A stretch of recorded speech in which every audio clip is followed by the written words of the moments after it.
haben. Also ich sage mal DOB und Hake, also Damen- und Herrenbekleidung, die haben viel so langläufig im Handel auch sagt, diese Kundennähe sei ja eine ganz besondere.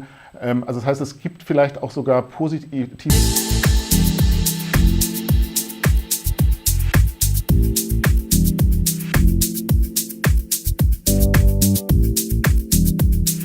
Spät liegen, also das hat sich für die Branche nicht so gut bewährt.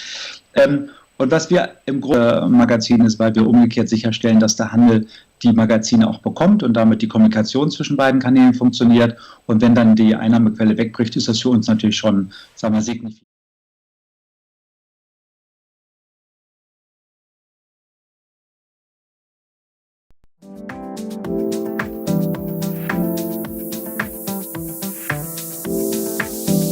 Nicht nur während Corona, sondern auch sonst scheinen Kinderschuhe und das gesamte Kindersegment krisenfester als andere Bereiche zu sein.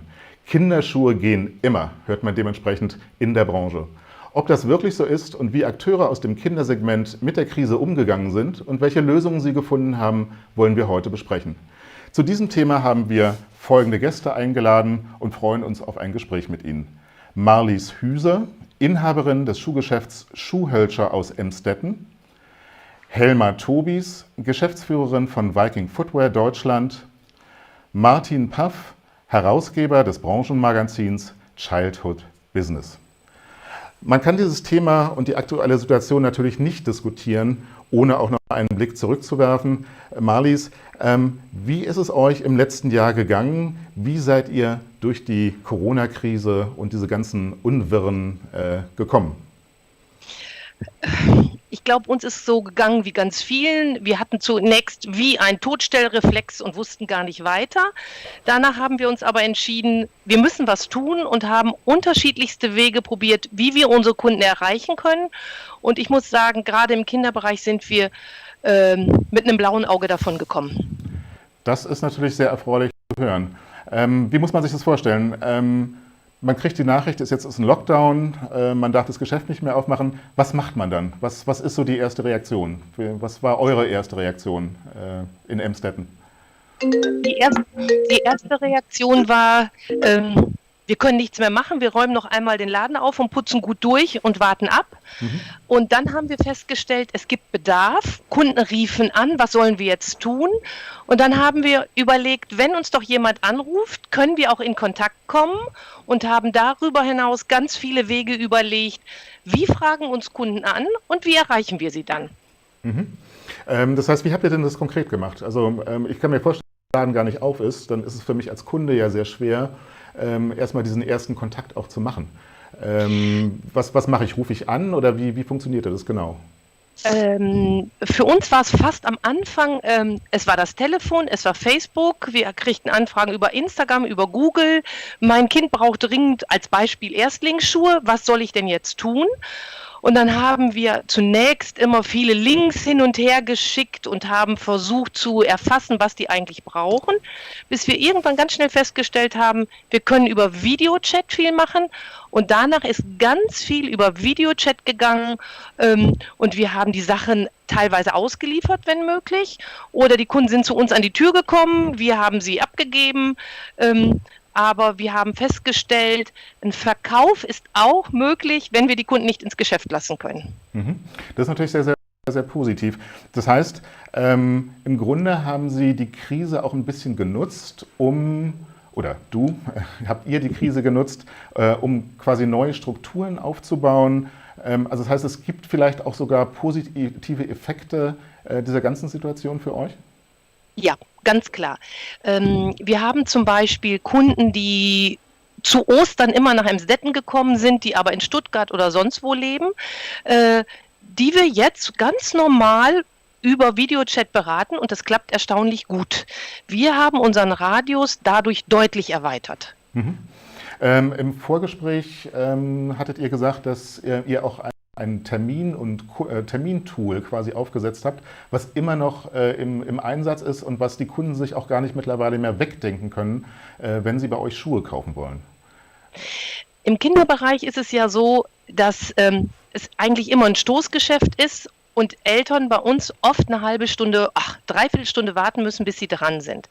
Wir haben gerade auch, als wir wieder bedingt öffnen durften, ein Termintool initiiert und das wird wahnsinnig gut angenommen und wird auch jetzt noch angenommen, weil die Kinderkunden besonders schätzen, dass sie einen Termin machen und direkt dann bedient werden, dass sie also Wartezeiten vermieden werden. Und wir glauben, dass wir mit diesem Tool ein unheimlich gutes Kundenbindungsprogramm gefunden haben, weil wir begrüßen jetzt ja die Kundin fast mit Namen an der Tür und sagen, ach, Sie sind ja Frau sowieso, Sie haben um 16 Uhr einen Termin, kommen Sie doch gerne herein. Alles ist dadurch nochmal persönlicher geworden und wir bekommen die Rückmeldung von den Kunden, mit Termin ist es viel schöner. Mhm. Was ist denn Ihr Fazit oder dein Fazit aus der Krise schlussendlich, wenn man so jetzt in der Rückschau sich alles anschaut? Wo steht ihr jetzt? Was könnt ihr aus der Krise quasi mitnehmen? Ich habe gelernt, dass der Prinz nicht kommt und mich rettet. Ich habe immer irgendwann gedacht, ich finde staatliche Hilfen und. Und ich habe gelernt, dass ich aus eigener Kraft oder wir als Team aus eigener Kraft ganz viel schaffen können. Und ich hätte niemals gedacht, dass wir so viel Energie haben. Und diese Energie trägt uns eigentlich heute noch durch. Ja, das ist natürlich eine tolle Botschaft und auch eine mutmachende Botschaft. Mal die Frage an den Martin, Herausgeber von Childhood Business. Natürlich hat man auch im Medienbereich die Krise wahrscheinlich gespürt. Inwieweit wart ihr als Herausgeber eines B2B-Magazins persönlich betroffen? Aber was habt ihr auch für Beobachtungen gemacht, was jetzt die Branche angeht? Also sowohl Marken als auch Händler. Ja, also ich sage mal, betroffen wurden wir sicherlich auch, denn man kann sich vorstellen, in der von Marlies angesprochenen Schockstarre werden natürlich sofort alle Dinge on hold gestellt und insbesondere die Marken haben natürlich ihre Werbebudgets sofort erstmal storniert und reduziert. Das hat uns massiv getroffen. Man muss auch wissen, dass Childhood Business ein von den Herstellern finanziertes Magazin ist, weil wir umgekehrt sicherstellen, dass der Handel die Magazine auch bekommt und damit die Kommunikation zwischen beiden Kanälen funktioniert. Und wenn dann die Einnahmequelle wegbricht, ist das für uns natürlich schon, sagen wir, signifikant. Und üblicherweise, das hat jetzt nicht so viel mit Corona zu tun, das hat man auch schon 2008 im Mediengeschäft gemerkt, als die große Finanz- und Immobilienkrise da war und es im Großen auch, jetzt ja wieder, aber auch im großen Stil an anderen Stellen schon kriselte. Medien werden als erstes gecancelt und als letztes wieder eingeschaltet. Aber so viel mal zur Eigenschau. Viel spannender ist eigentlich, was man beobachtet hat, denn in der Tat war in den ersten 3-4 Wochen einfach ja für jeden unklar, wie geht es weiter, was lässt sich überhaupt tun. Und was wir eben gehört haben, habe ich sehr oft beobachtet, dass, ich sag mal, bei den Unternehmen, die jetzt nicht wirklich komplett existenziell getroffen sind. Das sind ja meistens auch andere Hintergründe, die im Vorgeschehen schon schwierig liefen. Aber dass das eine große Energie freigesetzt hat, Wege zu finden zum Kunden, das hat sich auch ein bisschen unterteilt. Man hat bemerkt, dass Unternehmen, die immer dachten, wir haben einen super Draht zu unseren Kunden, weil man das ja so langläufig im Handel auch sagt, diese Kundennähe sei ja eine ganz besondere Eigenheit, dass die sich nicht bei jedem ganz so dargestellt hat, denn letztendlich geht die Tür auf, der Kunde kommt rein, er geht raus. Und nicht in jedem Kiez kennt man sich so wahnsinnig gut und dass diese Nähe nicht bei jedem am Anfang gegeben war. Es gab andere Fälle, wo man sagte, nein, wir kennen die sehr gut, die kommen hier rein, also das sind Mütter, die begleiten oder Eltern, Familien, die begleiten wir wirklich seit Jahren schon. Da war es dann oft leichter. Aber in beiden Fällen gab es sehr viele Initiativen über Video, über Instagram, über verschiedene Kanäle, auf, sag mal, das Problem, das ja auch die Eltern eigentlich haben, nicht mehr zu wissen, wo kann ich denn meinen Bedarfskauf tätigen und wo finde ich die Schuhe, dafür Lösungen zu finden. Nicht jeder hat Termintools zum Schluss eingeführt, aber das haben wir auch häufiger gehört. Insgesamt ist es wirklich spannend, dass die Branche, nachdem man ja jahrelang durch Zalando, Amazon und andere Online-Aktivitäten auch immer ein bisschen Bauchschmerzen hat bei den digitalen Themen, sich deutlich stärker zu digitalisieren und jetzt die Chancen noch stärker drin zu sehen, falls man vorher noch etwas zurückhaltend gewesen war. Ja. Hast du denn oder konntest du beobachten, welche Firmen besonders gut durch die Krise gekommen sind und welche nicht? Also gibt es aus der Draufsicht, aus Chefredakteurssicht, gibt es da Gewinner und Verlierer, ganz klare? Kann man das ganz einfach benennen? Ja, von den Verlierern spricht man ja immer so ungern, nicht? Aber wir können es mal strukturell bezeichnen. Unser Magazin deckt ja auch weitere Bereiche ab, die Kinderbekleidung, die Babyausstattung und eben auch im kleineren Umfeld die Kinderschuhe. Kleiner nur, weil die Kommunikationsanlässe eigentlich seltener sind, eher zu den Saison-Orderzeiten stärker. Zwischendrin kommuniziert die Branche nicht so wahnsinnig viel. Und wir haben gesehen, dass die Kinderbranche insgesamt sehr gut durch die Branche gekommen ist. Ich sage mal DOB und Hake, also Damen- und Herrenbekleidung, die haben viel, viel stärker gelitten als die Kinderbekleidungsbranche. Das war am Anfang nicht so absehbar. Im Frühjahr letzten Jahres bis vor die Orderrunde im Sommer waren alle hoch nervös, hatten teilweise auch Probleme, Kollektionen zusammenzustellen, weil auch die Zulieferbetriebe für die Musterkollektionen, wenn sie in anderen Ländern waren, teilweise nicht lieferten, abgeschnitten waren, auch unsicher waren, wie geht das alles. Das hat sich zum Sommer so zusammengerumpelt. Wir haben ja auch die Absage vieler Messen beobachtet. Wir haben gesehen, dass Messen teilweise später stattfanden, jetzt aber nicht unbedingt so spät liegen. Also das hat sich für die Branche nicht so gut bewährt. Und was wir im Großen und Ganzen gesehen haben, ist, dass die Kinderbekleidungs- und Kinderschuhbranche augenscheinlich sehr gut durch die Zeit gekommen ist, anders als andere Textil- oder Schuhbereiche, und gewonnen, ich sag mal, Bestand gehabt haben aus unserer Sicht insbesondere die Marken, die ohnehin gut im Markt stehen. Wer richtig Schwierigkeiten hat, das sind insbesondere die vielen kleinen Marken. Und wenn wir mal auf den Kinderschuhmarkt gucken, sehen wir in einem normalen Jahr in Europa etwa 650 Kinderschuhmarken, die auf den verschiedenen größeren Messen unterwegs sind. Das sind übrigens meistens gar nicht mal Schuhmessen, denn da sind wirklich nur die großen und das ist dann schnell eine kleine Zahl, sondern es sind oft auch Kinderbekleidungsmessen, wo sich dann viele weitere sozusagen um einen Marktanteil bemühen. Und deren Messen sind komplett ausgefallen. Und die haben eben eigentlich ihr Geschäft immer über diese Veranstaltung gemacht. Und die haben sehr stark gelitten. Und wer wirklich ein neues Label gegründet hat, ich sage mal so 2 bis 4 Kollektionen alt, 2, 3 Jahre vielleicht, die noch keinen so festen Kundenstamm haben, die eigentlich darauf angewiesen sind, von Saison zu Saison zuzulegen, weil auch die Erstkunden nicht alle bei der Stange unbedingt bleiben, die haben es jetzt sehr, sehr schwer. Und Neugründungen sehen wir fast keine zurzeit, weil es schwierig ist. Verständlicherweise. Helma, wie ist denn das auch aus Markensicht? Also auch die Marken hatten natürlich oder waren vor viele Herausforderungen gestellt. Kunden brachen weg, Produktionsstätten fielen aus, die Materialien wurden nicht geliefert und so weiter. Wie wart ihr als Marke betroffen und wie seid ihr durch die Krise gekommen? Habt ihr Lösungen gefunden? Also wir waren natürlich auch am Anfang geschockt von dem Lockdown, dass unsere ganzen Händler schließen mussten. Wir haben dann in enger Absprache mit allen Händlern wirklich die Ware also ab dem März eigentlich nur noch in Absprache ausgeliefert, wenn die Händler es wollten, oder wir haben halt die Auslieferung verschoben, je nachdem, wie die Händler vorgegangen sind von dem Prozedere, was sie weiterhin angeboten haben.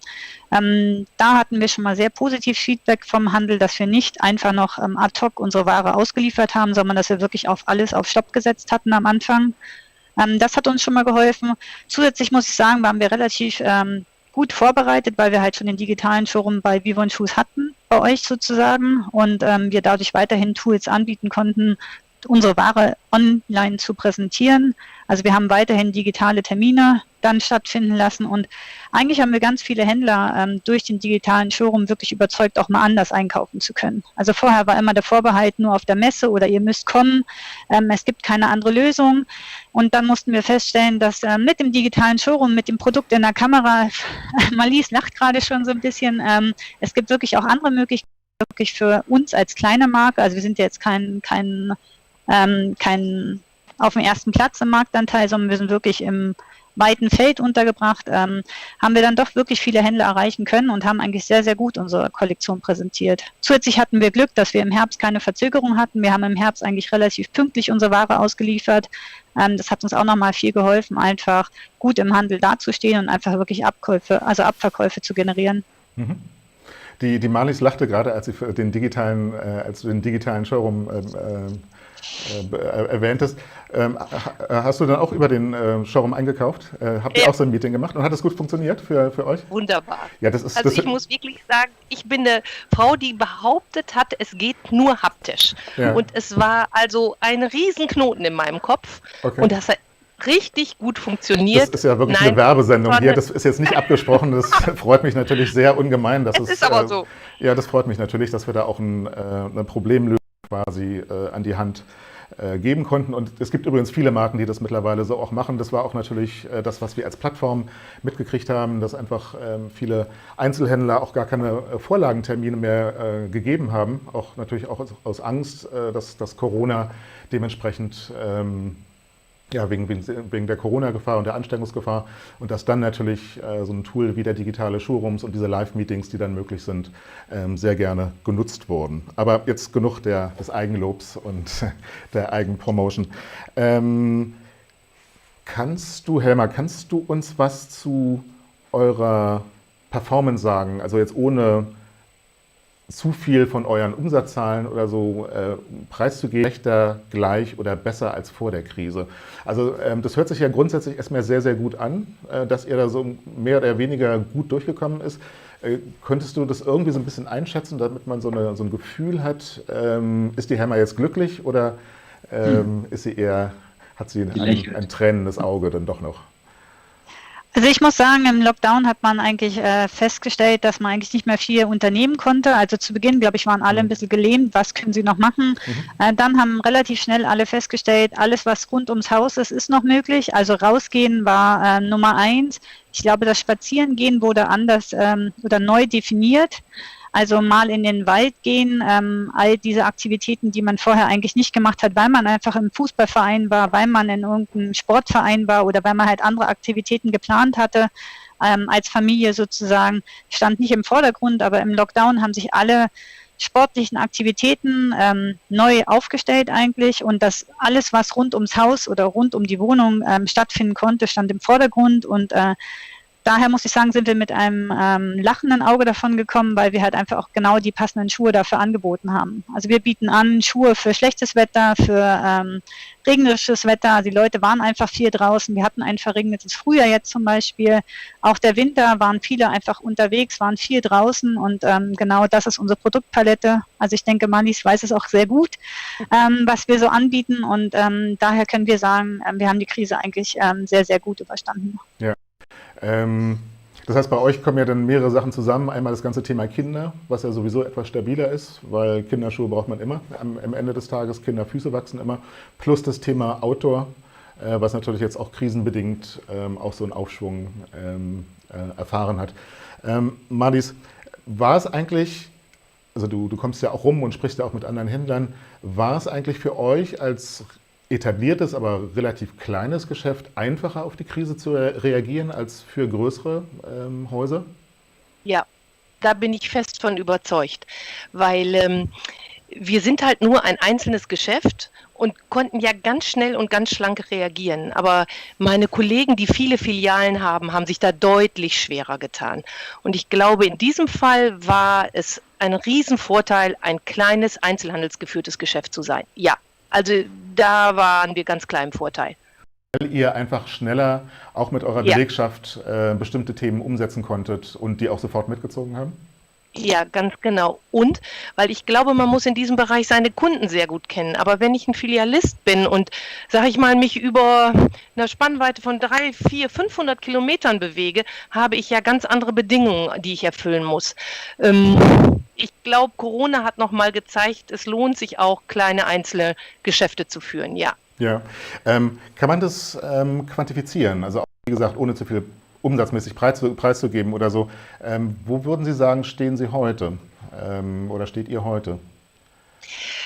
Also, besser oder schlechter? Also nur auf so einer Skala besser oder schlechter. Wir wollen natürlich jetzt nicht keine Betriebsgeheimnisse oder keine Umsatzzahlen. Keine Umsatzzahlen dazu. Das würde jetzt auch zu tief gehen und wäre auch zu eingreifend. Aber einfach, um ein Gefühl zu kriegen. Also diese ganzen Maßnahmen, die ihr umgesetzt habt, wo steht ihr damit heute? Da muss ich ein bisschen differenzieren, weil wir ja eigentlich ein Vollsortimenter sind. Und ich beziehe mich jetzt mal ausschließlich nur auf Kinderschuhe. Da ist der Schaden, den wir genommen haben, fast minimal. Okay. Ich würde sagen, die Schließungszeit hat uns vielleicht 20-30% gekostet, aber jetzt, wo wieder geöffnet ist, bewegen wir uns auf gutem Vor-Corona-Niveau. Also da haben wir eigentlich keinen Schaden jetzt. Das sind doch gute Nachrichten. Das sind doch wirklich gute Nachrichten. Nochmal zum Lass uns auch zuversichtlich sein. Nochmal zum Verständnis zu Ihrem Geschäft. Wie viel Prozent Ihres Geschäfts machen denn Kinderschuhe aus, damit wir einfach ein besseres Gefühl auch für Schuhhölzer entwickeln? Okay. Wir haben eine Verkaufsfläche von 300 Quadratmetern und da haben wir einen Kinderanteil von 60%. Nicht 16, 60%. 60. Das ist natürlich, und das war schon immer so? Ist es traditionell so oder ist das gewachsen? So gewachsen und ja. Darf ich noch fragen, sind 60% des Umsatzes oder der Fläche? Weil ja auch die Schuhe eine Rolle spielen. Der Menge der verkauften oder eingekauften Paare. So, aber im Grunde können Sie es fast alles so ins Verhältnis setzen, ja. Unser Kinderanteil hat 60%. Ja. Das heißt, es gibt eine ganz starke Kompetenz im Bereich Kinderschuhe. Was macht denn für euch eine gute Kinderabteilung aus? Was muss so eine Kinderabteilung können? Wenn jetzt Händler jetzt unseren Livestream sehen und sagen, okay, ist ja vielleicht doch ein interessantes Thema, habe ich mich vielleicht bis jetzt noch nicht so mit beschäftigt. Was muss eine Kinderabteilung können? Wie groß muss sie sein? Was muss sie umfassen, damit sie wirklich in euren Augen gut ist? Wie groß muss sie sein, ist ganz schwierig zu formulieren. Ich glaube, das kann man gar nicht sagen. Ich habe mal in einem anderen Interview gesagt, es kommt nicht auf die Quadratmeter an, es kommt auf die Seelenmeter an, sondern mit wie viel Herzblut man das Ganze eigentlich betreibt. Ich bin aber fest davon überzeugt, dass man gerade im Kinderbereich sich sehr breit aufstellen muss. Man braucht da wirklich vom Hausschuh über den Gummistiefel, über den Anlassschuh alles, weil Eltern wollen nicht in 5 Geschäfte gehen. Beim Kind ist es so, dass die Eltern eigentlich nicht bummeln wollen, sondern konkret in das Geschäft gehen, da alles einkaufen, was sie brauchen und dann wieder gehen. Das ist anders so wie im Darmbereich, wo man schon mal sagt, ach, ich gehe mal hier gucken und ich gehe mal da gucken. Von daher finde ich, ist die Empfehlung, man muss sich wirklich vom wahren Angebot her breit aufstellen. Und ich glaube, was ein gutes Geschäft ausmacht, ist das Wissen um die Entwicklung von Füßen. Ich kann nicht nur die Schuhe dahinstellen, sondern ich muss zum Beispiel das Kind, wenn es kommt, auch mal laufen lassen, barfuß in Socken, um zu erkennen, was dieses Kind speziell eigentlich braucht. Aber das ist, kann ich aus meiner Erfahrung sagen, kein Hexenwerk und wirklich leicht erlernbar. Man braucht, glaube ich, auch das richtige Personal, oder? Also das ist ja wahrscheinlich auch nicht, die müssen ja zumindest Kinder jetzt nicht, also auf jeden Fall mögen. Man muss Kinder lieben. Man muss Kinder lieben, Kinder bringen eine Geräuschkulisse, Kinder bringen Temperament mit, Kinder drehen einem den Laden manchmal aufs andere Ende. Aber wenn man das liebt, dann klappt das auch. Das ist gut. Wie viele Lieferanten haben Sie in Ihrem Im Kinderschuhbereich? Roundabout 20. Und haben Sie jetzt eigentlich in dieser ganzen Zeit, also es gibt ja nicht nur die Theorie, sondern das ist ja durchaus auch das Feedback der Branche, dass gerade während Corona der Anteil der Vororder massiv reduziert wurde, um vermehrt, also einfach um die Liquidität, das Geld beieinander zu halten, um dann eventuell in der Nachorder nachzuziehen. War das auch Ihre Strategie oder da nicht eure Strategie? Ja, so halb. Also ich hatte gehofft, ich könnte nachordern und ich order im Schnitt auch immer noch einen gewissen Anteil nach. Mich hat aber immer die Angst getrieben, dass ich ein Beschaffungsproblem bekomme und die Firmen die Ware gar nicht vorhalten. Und von daher bin ich bei der Vororder eigentlich noch höher eingestiegen, als ich es normalerweise tue.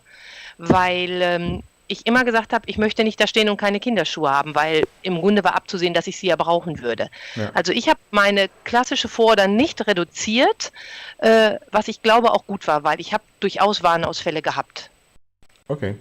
Helma, ist das auch deine Erfahrung, was jetzt die Order angeht? Wurde trotzdem in der Verteilung Vororder, Nachorder, ist das bei euch auch relativ gleich geblieben oder gab es da schon auch, oder ist Marlies Hüser jetzt im Grunde und Schuhhölscher eine Ausnahme? Also sagen wir mal so rum, als der Lockdown kam im März, haben wir auch gerade die Ware eingekauft für die AW21-Saison. Das war ja genau eigentlich der Abschlusseinkauf von unserer Seite aus, von der Firma her gesehen. Dort war schon ganz klar, dass wir alle Kunden, die eine Vororder platziert haben, auch vorrangig bedient werden bei uns. Also alle, die Vorordern platziert haben, haben auch mehr Chancen gehabt, in der Nachorder Ware zu bekommen im Winter, was auch eigentlich, glaube ich, ganz gut aufgegangen ist. Wir denken, es ist ganz wichtig, dass man weiterhin eng zusammenarbeitet und man auch eine Planbarkeit kriegt für die Firma. Also es ist ganz schwierig, wenn keine Händler mehr vorordern oder weniger vorordern, was wir dann wirklich passend auf Lager haben. Unser Gummistiefelsortiment ist halt ein Nachorder-Business auch, on top sozusagen, aber trotzdem müssen wir wissen, wie viele Händler überhaupt unsere Gummistiefel oder Gore-Tex-Schuhe im Programm führen, um eine qualitativ hochwertige Hochrechnung zu machen. Wir hatten eigentlich in dem Sinne sehr viele Gespräche, aber eigentlich haben doch alle unsere guten Händler einfach wieder Vorordern platziert, damit sie auch wirklich pünktlich die Ware bekommen haben und auch weiterhin ihr Geschäft führen konnten. Eigentlich haben wir mit Gesprächen und mit Rücksprachen wirklich alle wieder unsere Stammkundschaft dazu überredet, Vorordern zu platzieren. Also wir hatten keinerlei Einbrüche. Das ist natürlich super. Ihr habt jetzt als Kollektion ja sowohl Kinder- als auch Erwachsenenmodelle bei euch. Und die Frage ist jetzt, gibt es da Unterschiede in der Performance jetzt während der Krise? Also ist zum Beispiel, um den Titel dieser Sendung und die These dieser Sendung auch so ein bisschen zu unterstützen, sind die Kinderschuhe am Ende besser gelaufen als die Erwachsenenschuhe? Also wir haben mehr Vorordern platziert bekommen von unseren Stammhändlern, die Kinderschuhe führen. Das lief definitiv besser, weil sie einfach Abverkäufe hatten. Die Sportläden, da war es unterschiedlich. Manche waren zurückhaltender, weil sie halt nicht wussten, wie es weitergeht, ob ihre Kundschaft kommt. Aber man muss sagen, dadurch, dass das Spazierengehen doch sehr lange angehalten hat, haben auch dort Verkäufe stattgefunden. Und das viele nasse Wetter hat eigentlich auch dafür, dass jetzt doch viele wieder Vorordern platzieren für Gummistiefel. Also wir hatten da vielleicht im Erwachsenenbereich eine ganz kleine Delle, die wir aber jetzt wieder rausgeholt haben, aufgrund dessen, dass es ausreichend auch geregnet hat in Deutschland. Das Gummistiefel-Business ist immer ein bisschen abhängig davon, vom Wetter auch. Also man kann jetzt nicht sagen, das hat was nur noch mit dem Lockdown zu tun, sondern Gummistiefel vorordern im Erwachsenenbereich hängen definitiv vom Wetter ab. Martin, das sind ja jetzt zwei, finde ich, sehr beeindruckende Beispiele, wie sowohl Marken als auch der Handel mit der Krise umgegangen sind. Aus deiner Sicht, was waren denn jetzt schlussendlich die richtigen Strategien? Und dann vielleicht wollen wir noch mal ganz kurz auch was Allgemeines im Kindersegment sagen. Was sind so die Besonderheiten für dich in diesem Kindersegment? Wo unterscheidet es sich auch in Bezug auf andere Markensegmente, wie zum Beispiel HK und DOB? Also die richtigen Strategien, das ist natürlich ein riesenweites Feld und ich glaube, das hängt wirklich auch von der Grundkonfiguration ab. Die Marlies hat ja auch schon gesagt, sie hat einen Laden, sie hat 300 Quadratmeter. Ich weiß jetzt nicht, ob das ein eigenes Haus ist oder ob sie Mieter sind und schon da unterscheidet sich das nicht. Also wer eine Fläche hat in einem Haus, das er mieten musste, hat eine andere Situation als in vielen mittelgroßen Städten, wo alteingesessene Familien auch Inhaber der Gebäude sind und im Prinzip nur auf eine kalkulatorische Miete verzichten, aber nicht noch einen Mietdruck halt hinter haben. Das sind ja schon Themen. Das Zweite ist, was wir beobachtet haben eine Zeit lang, also eher im letzten Sommer, als das ja jetzt noch der Fall ist, dass nicht alle Lagen gleich profitiert haben, obwohl wir generell festgestellt haben, dass man im Kinderbereich ganz gut durch die Zeit gefahren ist, hat das aber auch nicht gleich verteilt bei jedem stattgefunden. Das heißt, ich sage mal, Einkaufszentren, große Häuser waren teilweise stärker betroffen als, ich sage mal, kleinere Einrichtungen, so ganz salopp, wo man von draußen durch Schaufenster guckt und sagt, ist auch gerade keiner drin, ich traue mich rein, wo man eine Nähe hat, Randlagen in kleineren Städten, da haben wir einfach mehr Leute gesehen, die schneller gesagt haben, oh, das ist ganz gut gelaufen, während eben diese Großeinheiten bis hin zum, Einkaufszentrum andere Schwierigkeiten hatten. Also es ist sehr breit. Aber ich glaube, es haben alle gut dran getan, die Chance zu nutzen, um seine Prozesse zu überlegen. Das eine ist technologisch, Digitalisierung, das ist alles Mögliche. Beim einen fing es an, dass überhaupt erstmal einen Shop endlich aufgebaut hat, weil er immer sagte, das mache ich nicht, aber plötzlich stellt man fest, A, kein Hexenwerk und B, vielleicht brauche ich den halt. Einige haben überlegt, vielleicht bin ich auch an anderen Marktplätzen und Plattformen mit da dran, die ich vorher abgelehnt habe. Wir haben das eben von der Helma gehört und auch Marlies hat es ja bestätigt, dass selbst digitale Ordern okay sind, ne? Wenn es auch schöner ist, sich vor Ort zu treffen. Ich weiß gar nicht, ob nicht sogar ein Teil in Zukunft so bleiben wird, wenn es so um auch Bedarfsordern geht, wo man sagt, naja, da muss ich jetzt nicht extra überall hinfahren. Andererseits laden wir immer alle Leute ein, wirklich auf Messen zu gehen, damit man auch neue Eindrücke bekommt, Kollektionen sieht, denn ansonsten ist man natürlich reaktiver. Man hat seine Kontakte, ne, und die teilt man nachher. Auf einer Messe guckt man auch immer ein bisschen links und rechts zufällig. Auch damit neben den 20 Basismarken, die man schon im Haus hat, dass man durchaus mal die ein oder andere zusätzliche Marke oder Kollektion entdeckt, um seinem eigenen Publikum was zu bieten. Aber ich sage mal, seine Prozesse zu überlegen, technischer Natur, aber auch in der Abwicklung, selbst die Frage nach der Kundenbeziehung und Nähe durchaus nochmal selbstkritisch neu zu stellen. Ne, denn man sagt schnell, wir sind super im Service und wir haben die tolle Kundennähe. Das ist ja so ein Mantra im Handel. Das wurde ja auch schon mal von der einen oder anderen Verbundgruppe im Schuhbereich in Frage gestellt, ob nicht die Servicequalität online schon viel besser ist, weil 24 Stunden, alle Tage, Videos, ganz viel Infos zu jedem Programm, das kann man vor Ort ja gar nicht den Leuten ans Ohr erzählen. Nicht? Also nochmal zu fragen, was ist eigentlich Service, worauf kommt es an, ein bisschen tatsächlich zu leben, diese Liebe zum Kind zu leben, sehe ich in keinem Shop. Ne? Also das muss man mal ganz deutlich sagen, da sehe ich nur Produkte, aber keine Liebe. Sag mal, da nochmal sich zu vergewissern, worauf kommt es wirklich an, weil man gehorcht hat, was hat funktioniert, was geht sogar auch zusätzlich. Ich finde es toll, dass Sie sagen, einige nutzen heute noch einen Terminservice, also nicht wieder einstellen, sondern vielleicht überlegen, wie man das dauerhaft aufrechterhält, weil das einigen sogar sehr entgegenkommt. Ich finde, das sind eigentlich die spannenden Entwicklungen da drin. Einige trifft es trotzdem hart und nicht jeder hat es leicht. Ne? Da müssen wir nichts sagen und wir brauchten keine Insolvenzen anmelden, aber irgendwann wird es auch ein paar davon geben. Wobei ich nie verstanden habe, wer seine Insolvenz deswegen nicht anmeldet, nur weil das Gesetz es gerade nicht verlangt. Also wenn ich das nicht mehr durchhalte, halte ich es nicht durch. Aber das sind andere Themen. Wenn Sie fragen generell nochmal so, was macht das Kindersegment anders? Das ist eben so ein weites Feld. Ne? Aber es ist eben auf jeden Fall ein emotionales. Und das zeichnet es aus. Und auch die Marlies hat noch gesagt, Kinder bringen Leben in ein Haus. Die bringen Unruhe in ein Haus. Die Frage ist das eine Belastung oder ist das auch was Belebendes? Nicht? Also das kann man ja so unterschiedlich sehen. Das ist schon stark. Was ich persönlich in dieser Runde mal so sagen mag, es ist auch eine sehr weibliche Branche, was ich ganz toll finde, weil es gibt viele Branchen, die einfach so dominiert sind von den Herren, die da entscheiden. Und hier sind es eigentlich fast immer ganz oft Frauen, die es tun. Ich bin auch froh, dass die Helma, auch beim Schuhverkauf sind es Frauen und nicht nur Vertriebler, so 60-Jährige, von früher noch gibt es auch.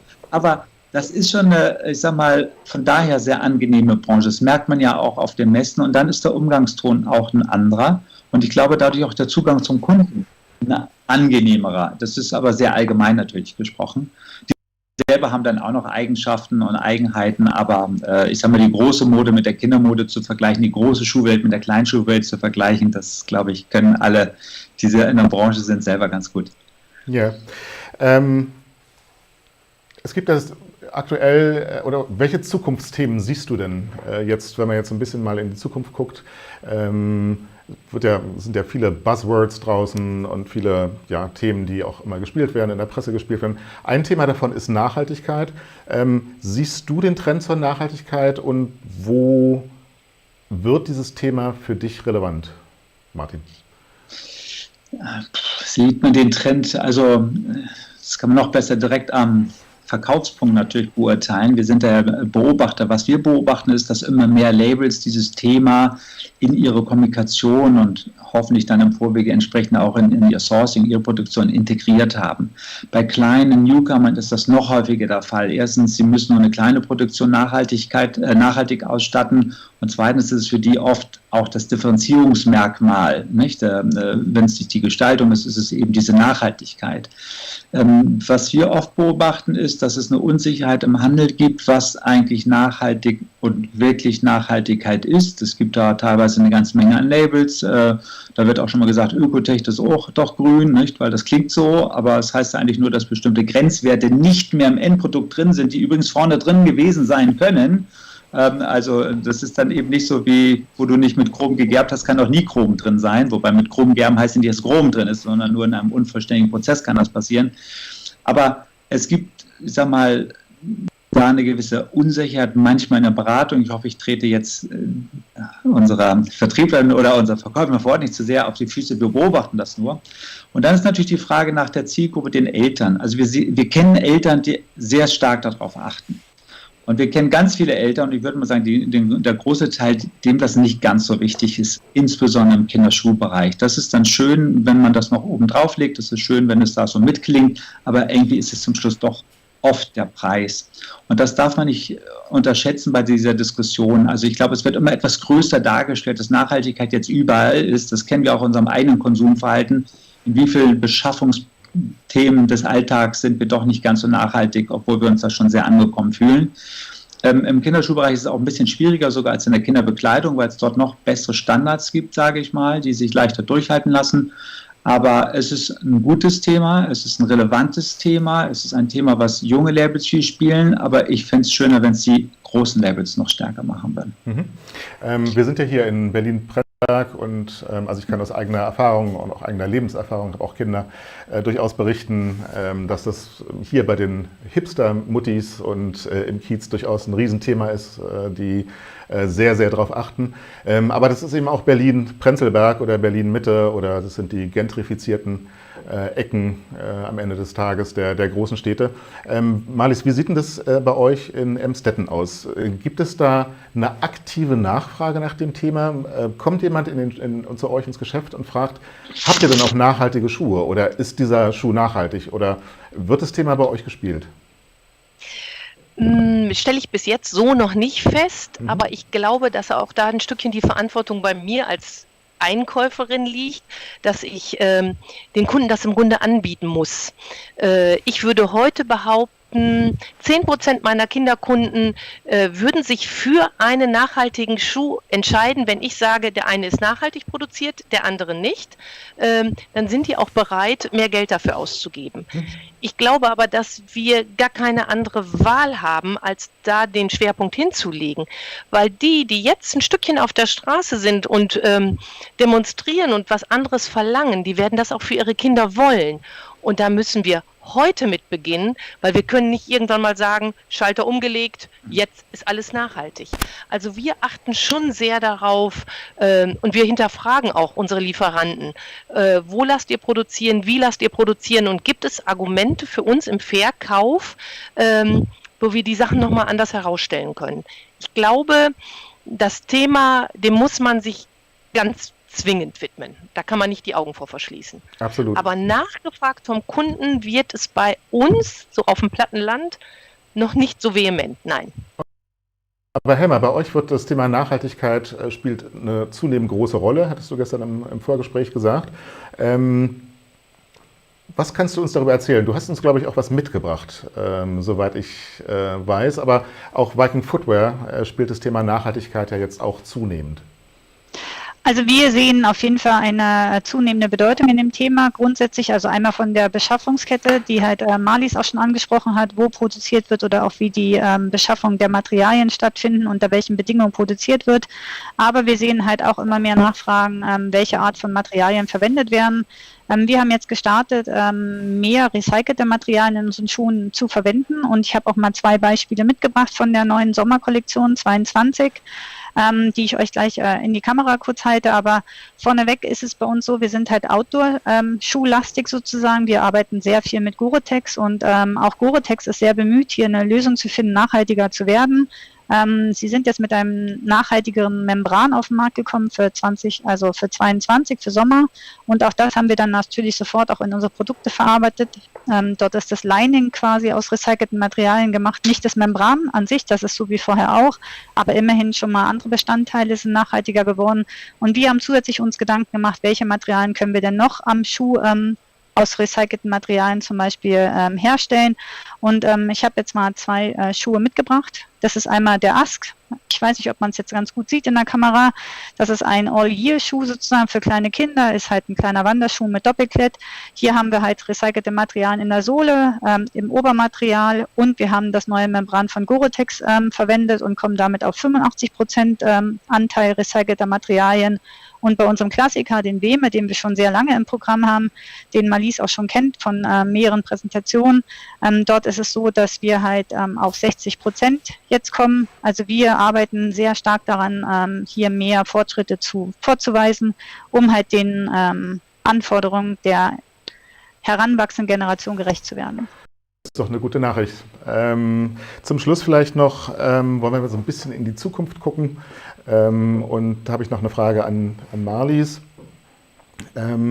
Wie siehst du die Zukunft des stationären Handels? Es ist ja schon im Moment so, dass natürlich viele auch in den Online-Bereich abgewandert sind. Kommen die wieder zurück? Hat der stationäre Handel noch eine Berechtigung, eine Berechtigung? Also da bin ich fest von überzeugt. Ich bin mir ganz sicher, dass unsere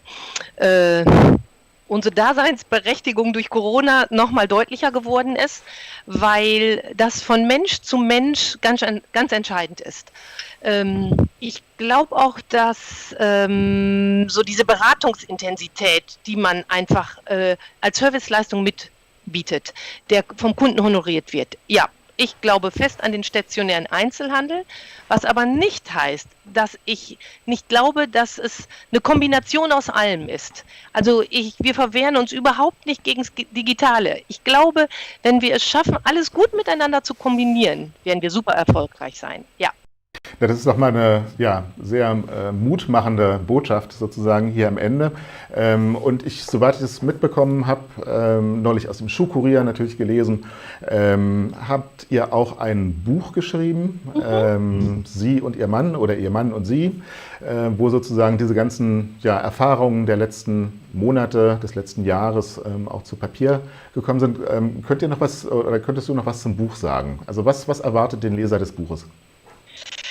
Also das ist bei Amazon erhältlich, heißt Digital Einzelhandeln, und es besteht eigentlich aus 2 Teilen. Der eine ist ein Rückblick, wie wir mit der Corona-Zeit umgegangen sind, was es mit uns gemacht hat, welche Ideen wir entwickelt haben und was wir eigentlich getan haben.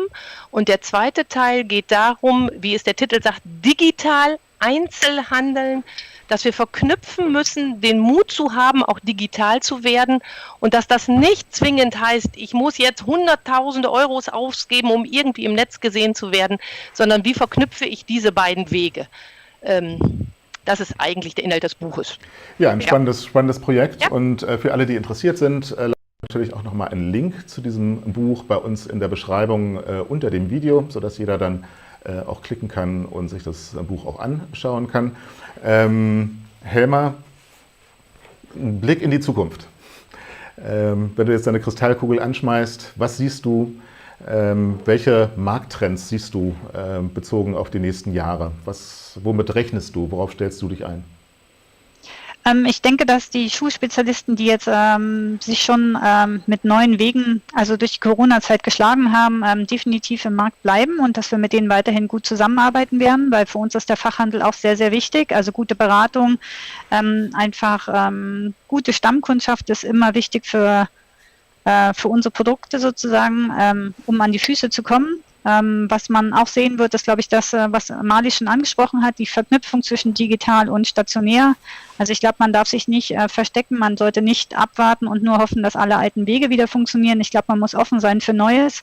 Wir werden natürlich auch wieder zurück zu Messen gehen, wenn Messen stattfinden, aber wir werden trotzdem weiterhin auch digital im Showroom verkaufen. Wir werden auch weiterhin alle Wege anbieten, weil es auch immer mal sein kann, dass ein Händler nicht kann, genau zu der Messe, die halt stattfindet. Und ich denke, man muss einfach offen bleiben, man muss innovativ bleiben und einfach zuversichtlich in die Zukunft gucken. Und ich denke, Händler haben es bewiesen, ich denke, Brands haben es bewiesen. Es geht jetzt noch um die Beschaffung von den Materialien, wo auch alle noch drum bangen, aber bis jetzt sieht das auch alles ganz gut aus, wer schon ein bisschen vorausplant. Wir haben unseren Einkaufsprozess umgestellt, der Situation angepasst. Also ich denke, es kann noch alles weiter funktionieren. Also Daumen hoch von von Helmer. Martin, dein Blick in die Kristallkugel. Welche Trends siehst du? Welche Szenarien sind an deinem Horizont? Ich will es mal so ein bisschen vielleicht blümeranter und damit quasi eher redaktioneller formulieren. Wir haben ja eben sehr viel gesehen, was so im Prozess sich getan hat, aber ich glaube, zum Schluss geht es ganz stark um Substanz. Man kann die tollsten Prozesse haben, wenn du nicht eigentlich gute Produkte hast, gute Storys in den Produkten. Und deswegen glaube ich, dass Marken und auch Unternehmer, die die Produkte verkaufen, gut dran tun, wenn sie weiterhin in sozusagen ihre Substanz der Existenz investieren. Und damit meine ich so in die Authentizität, in das wirkliche Betreiben des Geschäftes und sich nicht nur in das, ich sag mal, Optimieren von Tools sozusagen hineinfallen lassen. Ich glaube, es hat ganz viel weiter mit Emotionen zu tun, denn wir sehen ja klar, man kann echt online überall Pakete bestellen und die kommen dann alle gleichförmig durch den Paketboten hier angetragen hin und her. Uns fehlt das Persönliche, was Marlies gesagt hat. Es fehlt uns aber auch das Emotionale, was mit diesem Persönlichen zu tun hat. Das ist eben auch die Chance von Handel und Menschen weiterhin sicherlich. Und ein bisschen sind es auch die Stories, wir hatten das mit der Nachhaltigkeit. Es soll keine Story des Erzählen-Willens sein, aber sozusagen das, was steckt hinter Produkten, was steckt hinter Marken, was steckt hinter Händlern, was steckt hinter, ich sag mal, auch Gemeinden und Städten. Diese Story, die müssen wir schon auch ein bisschen lebendig rüberbringen. Ne? Denn die junge Generation, da darf man nicht denken, die machen das alles so wie, wenn die später sind. Das hat man mal vor 30 Jahren, 20 Jahren gedacht, so als die jungen Leute die Zeitung nicht mehr gelesen haben, die kommen dann, ne? Die machen das nachher mit 30. Haben die überhaupt nicht mehr gemacht. Das kommt auch nicht mehr. Und so ist es auch so, wir verlieren die schon ein bisschen auch ins digitale, bequeme und wir müssen sie durch Emotionen, Substanz, Stories, Verbindlichkeiten auch ein bisschen rausholen und zurückholen.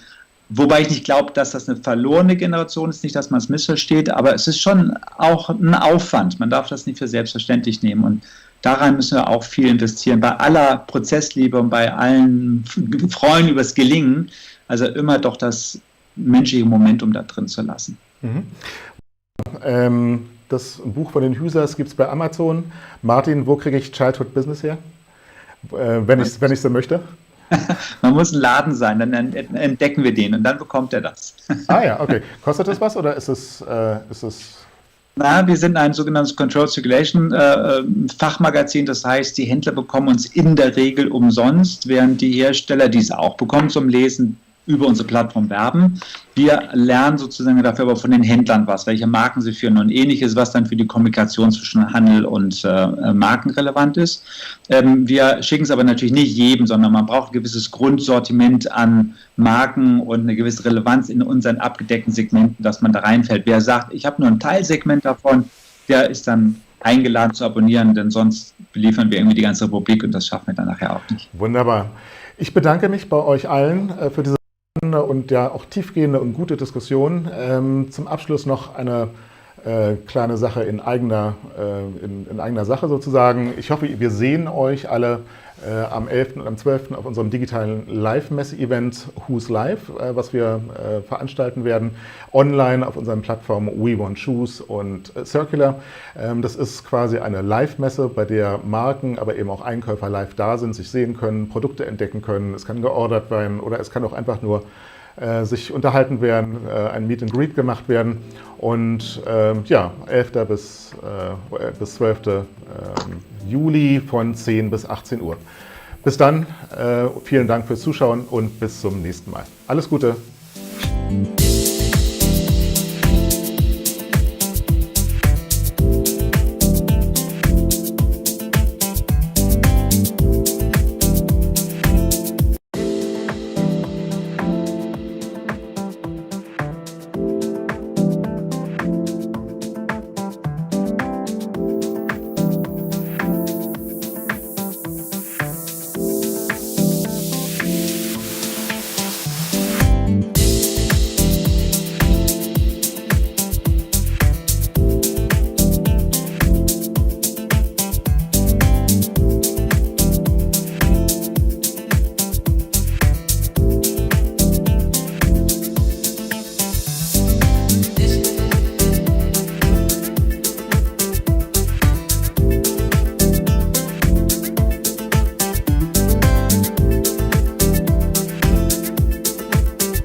Building a fashion brand is not easy. Building a sustainable fashion brand even less. What does a brand have to do to be sustainable? How to grow the business? How to succeed internationally? What are the challenges? Today we want to discuss this topic from various angles with the following guests. Timo Schwenzfeier, Show Director of Sustainable Trade Show Neonyd.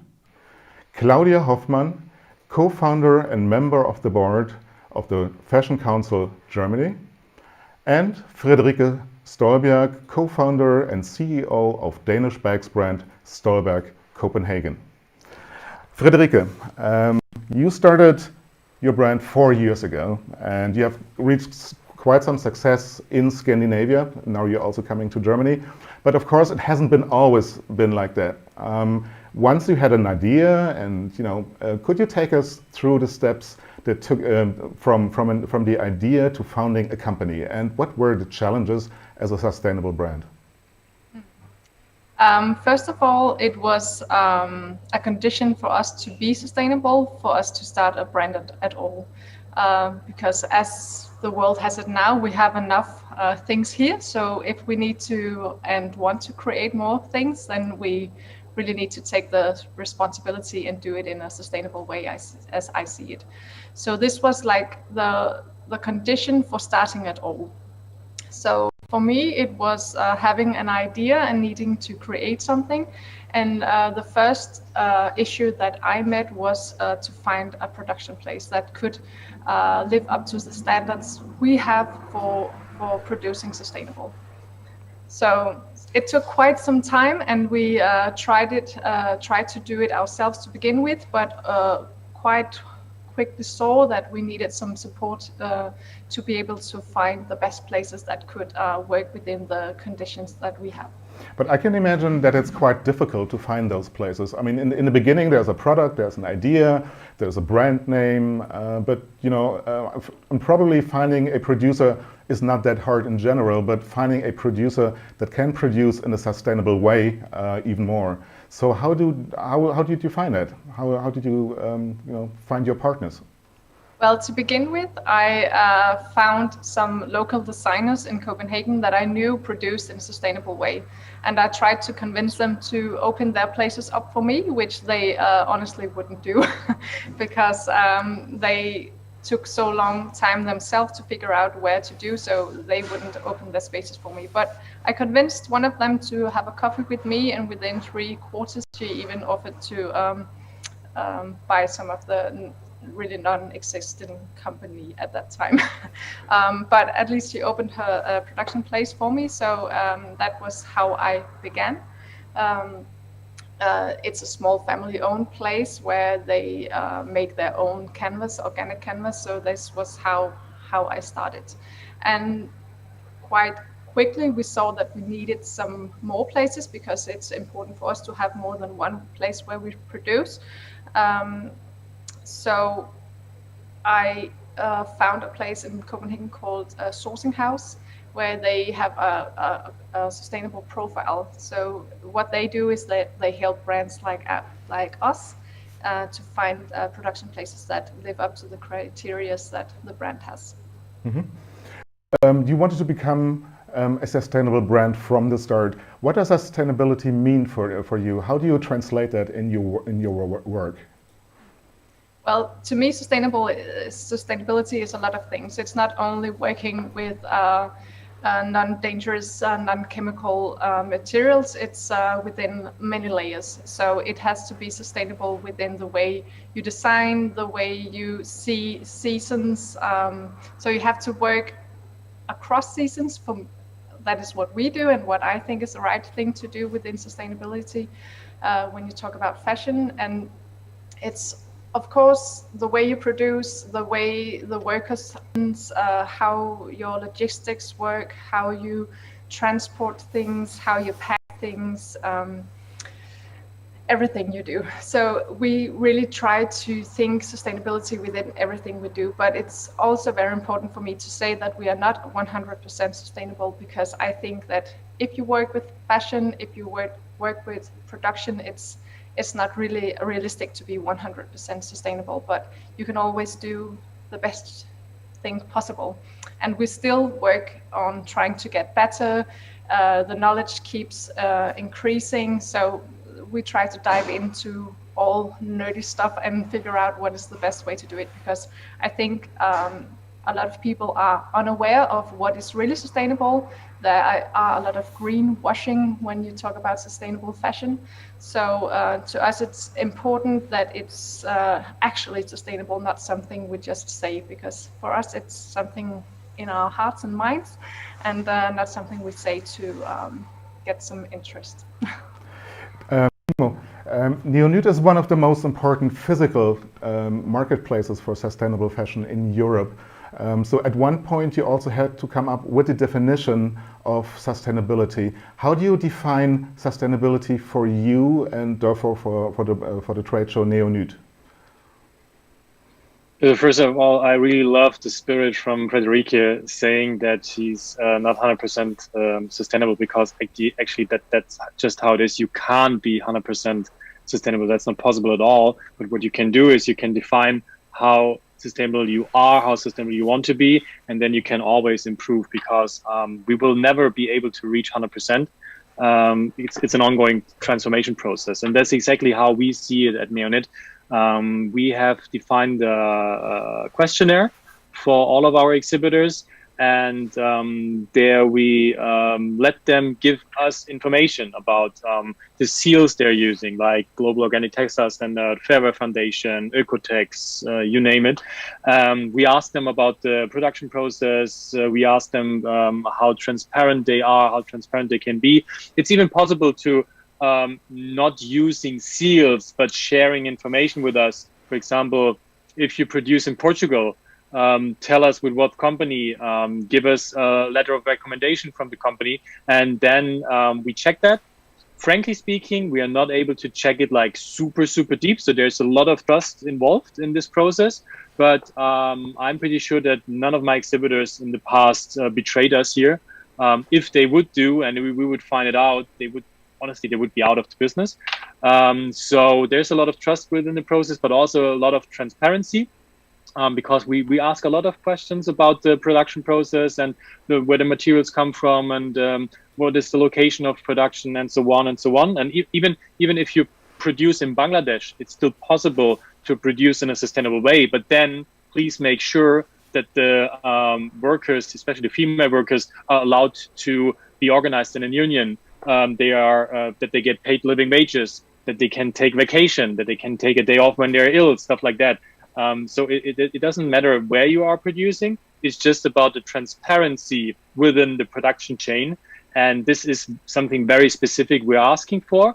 And if a brand meets at least 70% of our requirements, then they are allowed to actually be part of Neonut. And this is our, let's say, Neonut approved stamp, which is super important for the buyers, for the retailers, because when they visit Neonut, they can use their know-how, their knowledge on style, design, on the chemistry between the brand and the retail itself, but they do not have to care about the sustainability aspect, because that's what we have done already.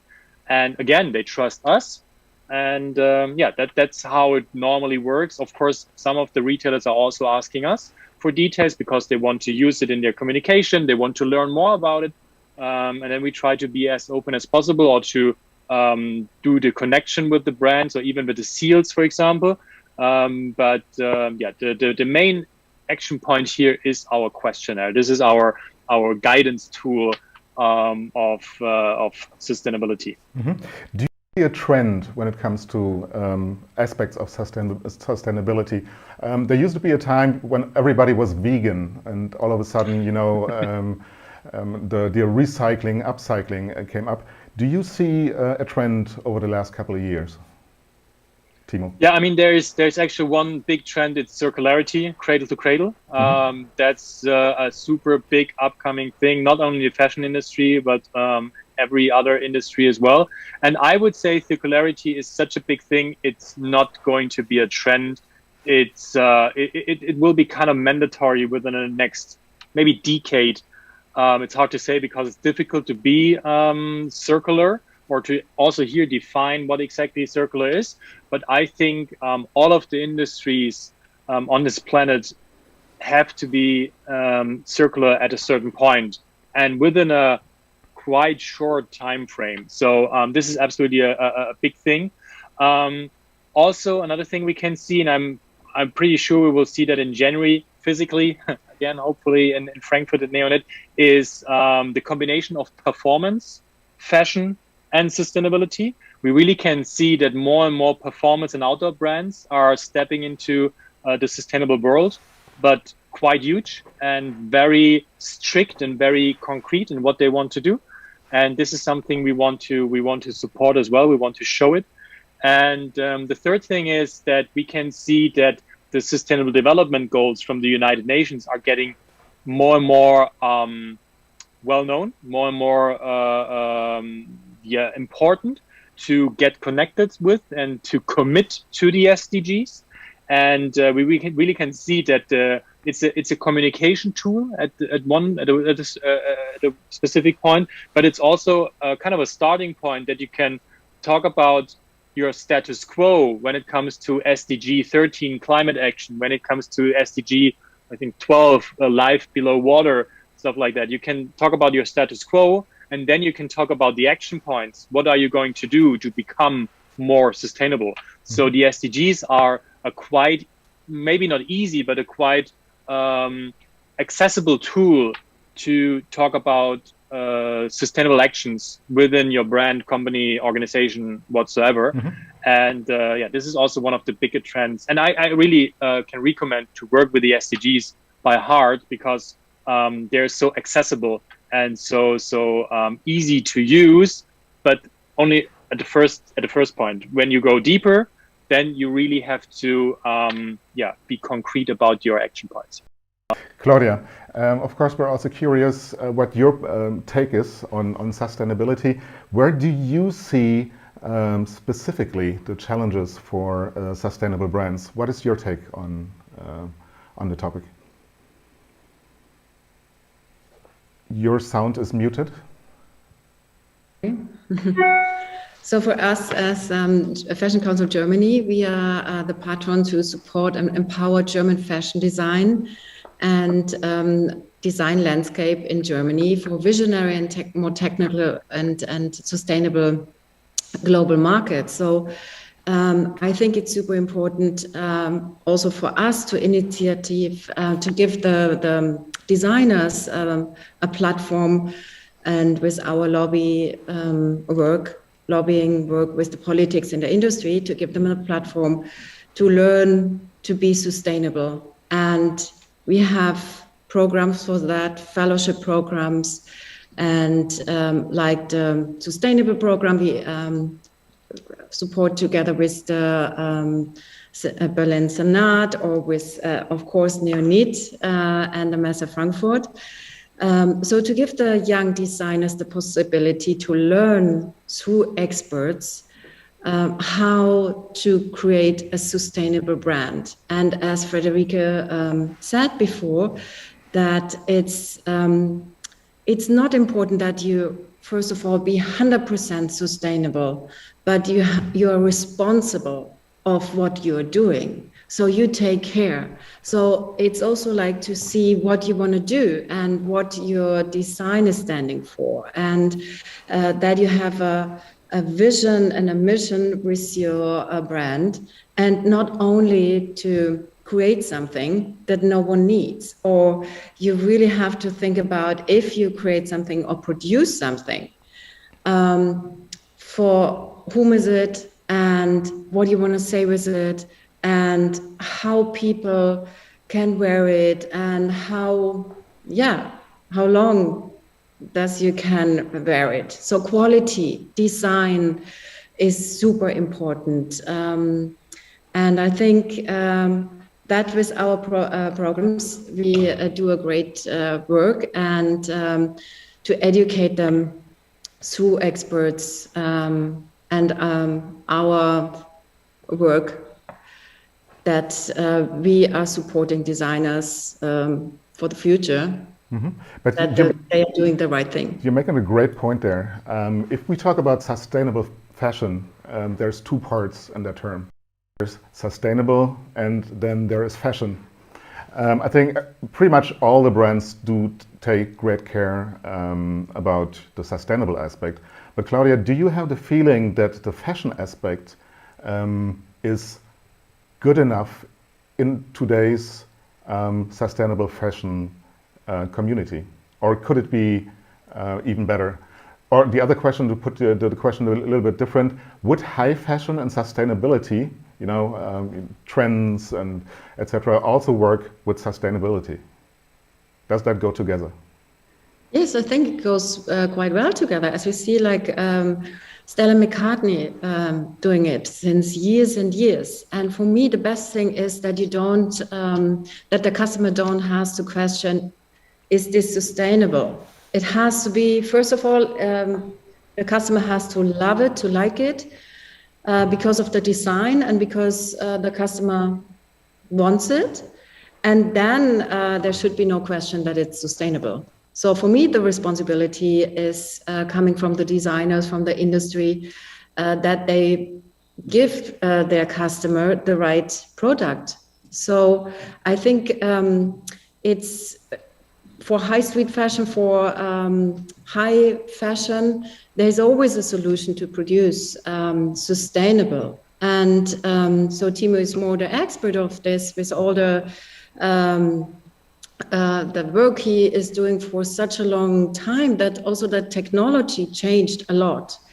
And so designers can choose for more quality, for more design aspects of materials. So also that we before maybe like we had all these plain things like the simple cotton t-shirt, simple cotton dress, but now you can really design amazing clothes, even for couture. So it's a combination of technology and sustainability and how you put it together for the design. Friederike, do you have to make compromises when it comes to creating? Because you are sustainable? Can you do everything that you want to do? No, not exactly everything that I want to do. I hear what Claudia says, that, and it's true that more and more possibilities are coming. But to me, we still have some issues within containing to be sustainable and a free mind of design. And I think one of the issues are prices, to be honest, because of, even though sustainability is something that means more and more to the consumer, it's still not everybody who is willing to pay the extra price that it often costs to create and produce sustainable. And that is what I still find as an issue. So I try to, of course, I love simple design as well, which I always do. But if I didn't love it, I would still feel the need to create this way, because to reduce the prices on the sustainable materials. Okay, so let's say you have a product now, and then you have it produced, and then the question is how to sell. How did you make your brand known, and what were the first steps? How to get out there? How to get to the customer, to the consumer? How did you do that? In the beginning, it was only organic growth by social media. So we showed it on Instagram to begin with, and pretty fast it almost exploded. So we built a web shop, which we didn't even have at the time, with only one product. And I'm sure that no one would ever advise you to do so, but we did it because it was necessary for us to do. So that was how we started. So by Instagram, and then we made this web shop and added more and more products. And now we also do paid advertising, which works pretty good for us. Okay. Timo, I mean, as a platform, you're also a marketing platform. What is it that you can offer smaller brands like Friederike a couple of years ago? What is it that you as a trade show can do to sort of push them more? What is it that you do already? So actually, it's several things. It's always the question how you are using a trade show as a brand, no matter if it's like up and coming or like quite established already.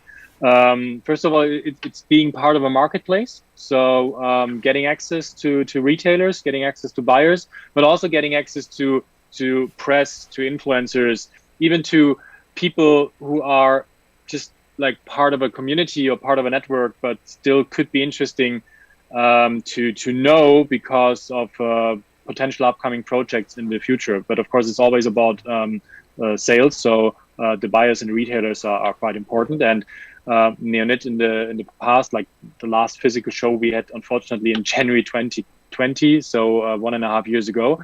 But from 2019 to 2020, we have doubled the numbers of retailers, of buyers, especially from the conventional side, because they have seen that sustainability is getting more and more important. So this is one aspect. Clearly, it's absolutely sales-based. But the way or the reason why we've founded Neonit, why we've relaunched it, is that we always believed and still believe in storytelling, that we believe in communication, that we believe in how to build up a brand from a marketing perspective. And we think Neonit is quite ideal in these scenarios as well. So it's a communication platform because we have so many journalists and editors at Neonit, and they search for like the best in class sustainable solutions. They search for something unseen. They search for state of the art. And I think everything you find at Neonit. We have communication tools which are very much concrete or connected with social media, for example, when it comes to our influencer area pre-peak, where we have like a green community, but not only green, also influencers which are just like on the way to be like more vegan or more organic or whatever, and they meet up. I mean, they want to meet at the Fashion Week anyway, but we give them an area where they can just have a nice gathering, nice get together. And we have in this area, we have a massage studio, we have a tattoo studio, we have some DJ sessions, some yoga sessions. So we just try to give them a good time. And also you can then be, or they can then be connected with our brands, with our labels, because there's a walkable wardrobe, and they can check out for the latest collections, for new styles, and they can just take a photo and then send it out to the Instagram followers. And so this is something we do as well. And we try to use our channels and our connections with the media, with the editors, to tell them the news about the actual exhibitors, the actual brands, but also the up and coming and the new brands. And we try to create storylines, for example, the latest in vegan, the latest in organic cotton, the latest in accessories for bags, for example, or when it's about shoes and so on and so on. So we try to create storylines on our own and share them with the press, with the communities, and this is a lot we can do. Mm-hmm. But at the end, I always, and this is something I try to stress as much and as often as possible.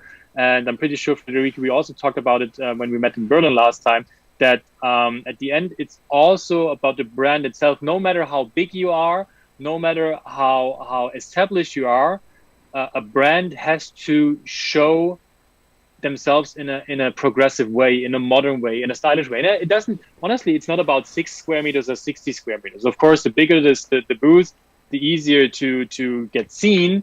But in the end, it's just do something special, do something with your product, do something with your marketing, with your storytelling. I have a great brand in my portfolio, Adam Underwear from Amsterdam, and they bring a boxing machine, and you can just be there and give a hit. And if you are over 800 points, you get 10% off your first order as a retailer. But there are not only retailers there. all the people, the whole community is there in the morning, in the evening, and trying to box the machine because it's just fun. And this is just something you really need to be aware of, that fashion is marketing, is communication, is storytelling, and this is also part of your trade show presence. And if you are not present enough, you won't be seen.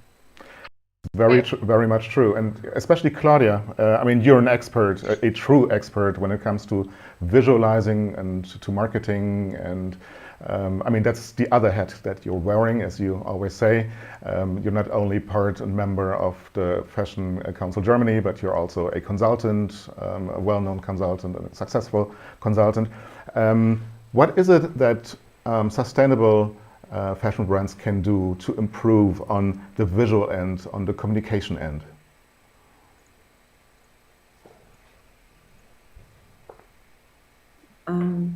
I think for especially also young brands to get visible is to have a own USP. Even if you have a super basic collection, you need an USP. And as also Timo said, it's all about like how you transport it in an authentic way. So if you, I like the idea of underwear and boxing. So, but it comes maybe some. It's natural. Also like these active things and active things to do and to show off and to be inspiring and to be do something unusual and new. But also I like the idea if you have a brand, also like Friederike says, she's like it's really also like basic, more on quality. It's also good to have in your portfolio that you have to say you work together with influencers. They support young designers. They stand for something. They have the reach out and promote young designers. And also I like the idea of collaboration, as we can see with Gucci and the North Face. For me also it's sustainable that brands are not only working by their own. It's just like you have your expertise in one field, and that could be design, but the other one has the expertise in sustainable, like North Face, in to be functional and to be sustainable in the way you can produce, more technical. And then you put it together and it's a huge buzz. And that what Tim also said before, people need buzzes in a world where we have so many pictures through social media. So you have to be seenable, but also for me, it's super important that you have your own USP. And this sometimes brands lose this mission because they say, oh, we have to be like this brand. We have to use this communication tool. And then it becomes almost the same for everyone. And I think it's key to, content is key, and but a special content is more key than ever now. And yeah, we can use all these social media thing, all this technical digital thing to spread it out. And what I heard also before, buyers today are more important than ever, because print media was it before, now it's social media, but also the buyers have the power to look for new brands, to support them, to bring it to their stores, and also bring it then to their customers. So it's a few things that has to come together to create a good and relevant brand, first of all, and then, of course, it should be sustainable and responsible. Yeah. I mean, it's a question to all of you. Do you guys see a secret formula why some brands succeed and others don't? What is the formula? If you had to sort of cook the sustainable fashion brand, the perfect sustainable fashion brand, what would be in the recipe? Friederike? Thank you for asking me about that. I mean, this is a question to all of you. Like, I mean, you've seen so much, and there's so much experience and knowledge in this platform. What is the secret recipe, the secret formula? I believe, as Claudia says, that it's important that you don't try to be other brands, that you are yourself and you try to show what it is you have that you can give to the consumers and the people around you. So that is absolutely important, that you find your own identity and that you stick with that. Because if you haven't got a true story to tell, then no one will believe you, of course. So that is super important, first of all. And then I think another thing that is, from my perspective, very important is that you stick to the plan and that you keep going no matter how many bumps you meet on the road, because of course you will meet bumps on the road when you start a new brand and when you try to start a business in general. So having your eyes on the goal and keep on moving forwards and telling the world what it is that you feel that you can share with them. And as Timo said, of course, I forgot to say that before, we also, of course, entered fair trade shows like Neonyt, and the press has also been important. So what I think is important is that you use these platforms to tell your story, and it has to be your story, not what you see is successful for someone else, but for you. Mm-hmm. Claudia, does it work with money? Or with little money? I mean, money helps. So it's also like in this business, and to see how you can, go on with your brand, but also like now it's with this seasonless idea of fashion. It helps, and you don't need so much money anymore. Like if you produce, like for high fashion brands, they sometimes produce 12 collections a year. So if it would come back to a seasonal rhythm, like 2 collections a year, of course, then you don't need so much money to produce or create a brand. But I think it's also super important, and that's what we see at the Fashion Council. We are supporting brands with experts, and also to get the money from the European Union or from the industry to support the brands. Of course, money is super important to create a brand and to start. It gives you a good feeling. But also, I think it's good that you, first of all, for me, it's to have the idea. And then money will come and people will come to support you because you're good and you're relevant, and you can find business angels then if you are innovative enough. But of course, you need money to create a collection and to build a collection, and also like to present a collection. So that's why initiatives like us are so important, that we give young designers the opportunity, together with the Messe Frankfurt and Neonyt, the possibility, to can use a stage also. Yeah, I mean, I think it probably is also about not only about money, but also professionalism. Timo, do you, I mean, over the course of the years, you have seen many brands. Do you have the feeling that the entire segment did get more professional and also more successful financially? I mean, you probably can tell because, you know, brands book bigger booths and spend more money with you eventually. But what is your take on this?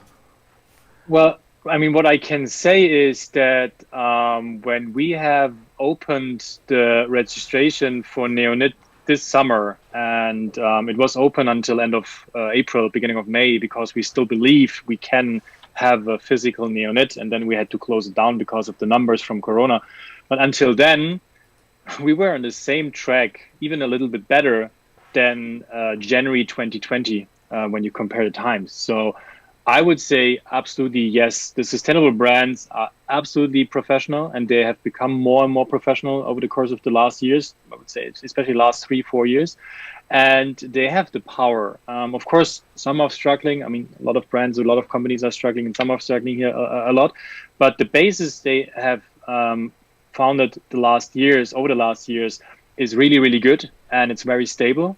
So they go through the crisis, I would say even a little bit better than conventional brands, and they have gained more trust, and trust is also here very helpful. I mean, of course, money counts, but the trust aspect when it comes to the relationship building with the retailers, even with the banks, with investors, is important. So that's something we can see. I can personally see when I talk to the brands a lot. And this is something which goes hand in hand with being more and more professional over the course of the years. When we've founded Neonit, or when we've established it in January 2019, which is really not so long ago, honestly, thinking back, but already then we saw that there is, like, Neonit as a trade show, as a platform for sustainable fashion, was getting more professional, and so the brands. Because even us, we had to be clear about our own positioning. We had to be more visualization oriented, design oriented, style oriented. When we had Ethical Fashion Show and Green Showroom before, it was great, but we were kind of stuck in this cliche of being green only. And with Neonit, we took the advantage of a next step of becoming more stylish and more professional at the end. And all the brands which were following us were on the same track, and they still are on the same track. And that's absolutely what I can see. And it's also, and this is the most important part here, I get the feedback, especially from the conventional retailers. Like when I talk to retailers like Bräuninger or Garhammer or even Zalando or About You, they tell me all the time, like, listen, now I can really talk to the brands, to your brands, in a way like they give me the numbers I need, they give me the KPIs I need.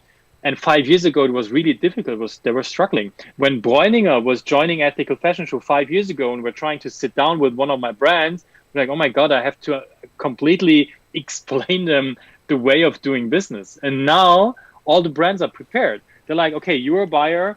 This is the segment. This is the turnover expectation. This is the collection solution I can give you. And by the way, I also have POS solution support for you. So that's my package. Take it. And they're like, oh my God, wow! I'm talking to professional experts, and this is something really important. Of course, it still has to be improved, but I can see a huge professionalization over the last 2-3 years, 100%. That's great news. So guys, before we come to the end, because everything good always comes to an end at some point, I wanted to give everyone a last question. So Timo, let's stick with you. What can we expect in January 2022? What is the good news? Give us hope. Well, the good news is we will try our very best to make a physical exchange happening finally again, after then 2 years of not seeing each other. And believe me, whatever is possible, and if I have to invent a new vaccination by myself, we will try to make it happen, that people, no matter from where, can come to Frankfurt to meet up, to be part of Neonit again, to be part of Fashion Sustain Conference. I mean, the Fashion Sustain Conference, the last 3 days, we just had it digitally, was great. We had so many insights, content-wise, it was amazing. But still, when I was opening Fashion Sustain Conference and I was just seeing the camera just like now, and I was not aware of the audience, I was not aware of the noise, of the smell, of everything, of seeing people acting and reacting, I really thought that's not why we are doing this. This is not the reason why I am in the business. I'm in the business to actually be with people, see people, connect with people in a real way. And this is something we're really looking forward for January 2022, and welcoming people from all over the world as much as possible, physically in Frankfurt for the then very first time ever of Frankfurt Fashion Week with Neonit, with our colleagues from Premium, Seek, and some other new formats as well. And we will try hard to make Frankfurt the hotspot for fashion, for sustainable fashion especially, and even for the entire textile industry, because we want to involve the supply chain, the production chain as well.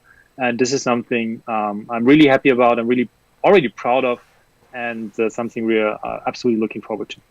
Awesome. Claudio, are you going to go? Are you going to be in Frankfurt in January? And that's the first question. And the other question is, how do I become a member of the Fashion Council Germany? What do people have to do to work with you, to to benefit and to be supported by you, to get some expertise from you guys?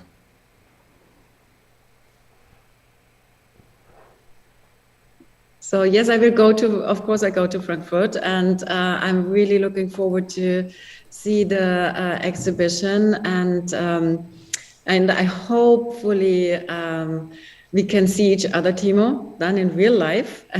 And all the fashion industry needs that, and to exchange their experience. And I mean, it's such a big change now, also through COVID, and it's in the fashion industry, so that we really need to sit together to change. And of course, first of all, we need to take action.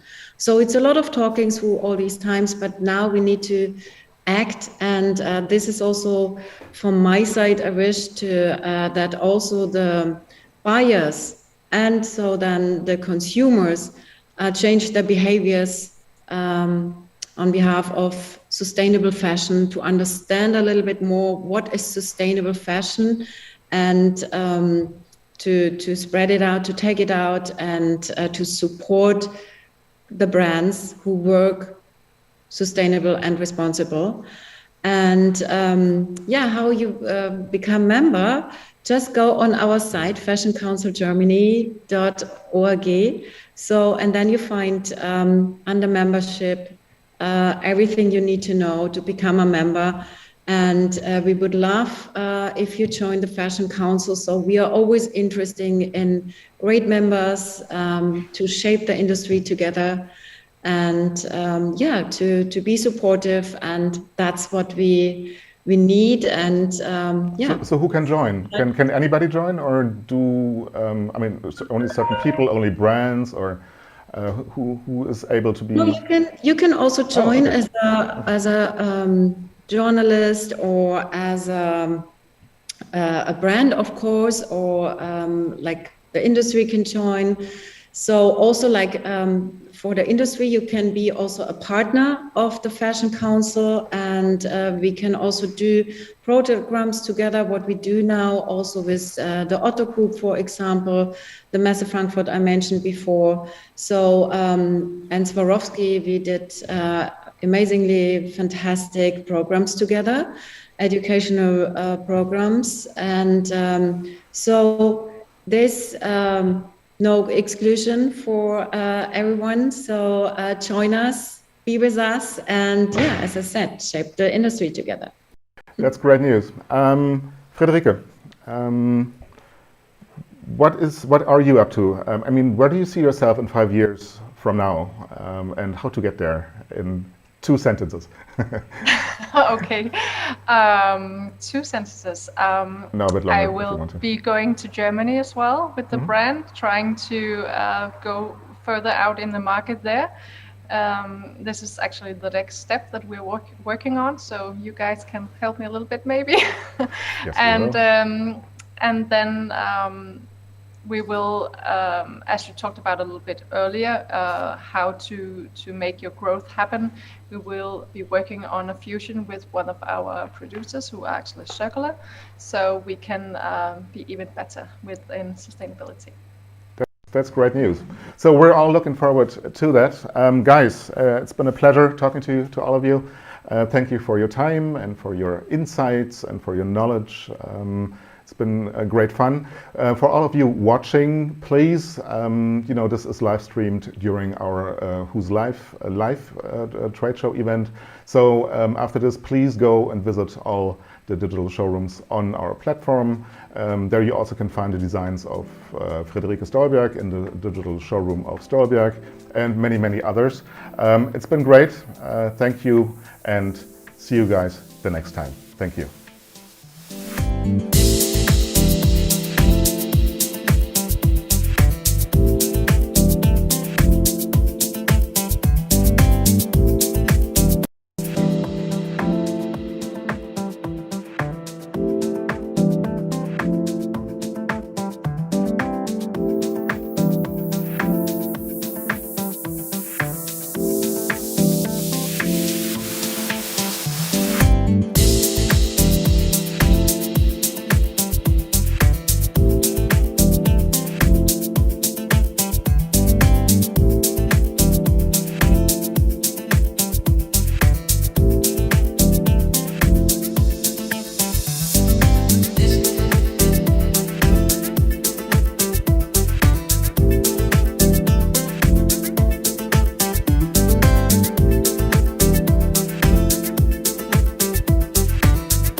Europe was and still is hit hard by the COVID pandemic. Closed markets, lockdowns, uncertainty. How did Europe cope with the situation as a whole? How is the current situation? What strategies work better than others? What are the learnings? Today we want to discuss this topic from various angles with the following guests. We're happy to welcome Pablo Conde, Fashion Director from Spanish export organization ISEX, Steven Derue, Sales and Marketing Director from French trade show View, and Karl Tillison, Chief Analyst, Deutsche Modeinstitut DMI from Germany. Welcome, gentlemen. I'm really happy that you are all participating in this debate. Pablo, I just wanted to start with you. Can you tell us a bit more about you and your organization? What is it that ISEX does? So thank you, Saidu, for inviting me to this panel. I think it's very interesting. ISEX is the trade promotion agency in Spain, and we help Spanish companies go abroad and try to enter foreign markets in Europe and in other countries, in third countries. Mm-hmm. So, of course, you know, we're talking about the COVID pandemic. Let's go back in time, like 1 year ago. What was your first reaction personally, but also the reaction of your organization when you heard about the lockdown and the corona pandemic? Being the trade promotion agency, we heard at first from the Chinese, from China, because we had some trade shows that were canceled in China in beginning of, end of February, beginning of March. So we already were seeing ahead how difficult times we're going to face. And being a worldwide pandemic, for us, it was very difficult to what to do and how to help our companies go abroad. Since you weren't able to travel, trade shows were canceled everywhere. So we decided to go digital, as everyone did, and we tried to help companies be present in the major platforms in fashion worldwide, such as Dior or the brand Circular in Europe, or other platforms, Zalando, for example, trying to help them keep the contacts. But it was very difficult since no one from the demand side wanted new products. The pandemic was global. Everyone was facing a huge decrease in demand. So for suppliers, it was a very challenging opportunity, and we decided to try to help in their digitalization, and they're going, let's say, digital. But it was very difficult times, and it still are difficult times because there is a huge uncertainty nowadays still. Yeah. Can you take us through what happened really during those times, so that also the viewers that are not from Spain get a better understanding and better feeling for the situations, from the outside, it looked like you really had a very strict lockdown with people were not permitted to go outside, etc. Stores were closed. Could you take us through that timeline a bit, through those different stages and until now? Where are we now? But starting from back then. Back then it was very difficult. I think it was pretty much everywhere in every country. No one really know how to face it, what to do. And everyone decided to do a very strict lockdown for the first 3 months. In Spain, everything was closed. Even the companies at the beginning didn't really know if they were able to produce or not, which conditions they were able to go to work, which companies were supposed to be really working at that time and which weren't, the retail, how they should have been working or not. But after the first 3 months, in June, everything went quite normal. At the beginning, retailers could open with previous appointments. And after the summer, I believe everything went better than in other countries. And we decided not to have lockdowns anymore. We decided that economy was also very important, and in order to survive, for the companies to survive, we decided to do lockdowns within the country, in regions, cities, but not a general lockdown. And you can go out for a walk. Shops were open, supermarkets were open, and everything was, I wouldn't say normal, but as normal as it could be in Europe, pretty much. So I think we had a bad time at the beginning. The numbers weren't great as they are now. The figures, if you see the figures for COVID contagions, they're quite big right now between young people, and the effects aren't so big, but they are quite good. But we're also one of the countries with better vaccination rates. Around, so today was 43% of our population is already vaccinated, fully vaccinated, and around 53 it has at least one dose, and we are supposed to reach 70% of the population by the end of August. So we believe the situation will go as normal as possible after the summer, but I think everyone is wishing that. I don't know if really we're gonna get there, but everyone is wishing to go normal as soon as possible, and let's see how it goes. Yeah. Steven, just to introduce you a bit, can you tell us about who you are and who you work for, and then also take us through the situation in France? What was it like in France? But first of all, what is View and what do you do? Thank you, I do. I'm Steven. I work for a new trade show called View, dedicated to men's fashion, accessories, menswear, ready-to-wear, and lifestyle products, which will be held in downtown Paris. But before this new project, I was working for the past 15 years in the trade show industry and worked for multiple trade show organizers such as Maison et Objet, Who's Next, or Tranoï. Oh, so awesome. The fashion industry has been hit very, very hard for the past 16 months. And also in France, because the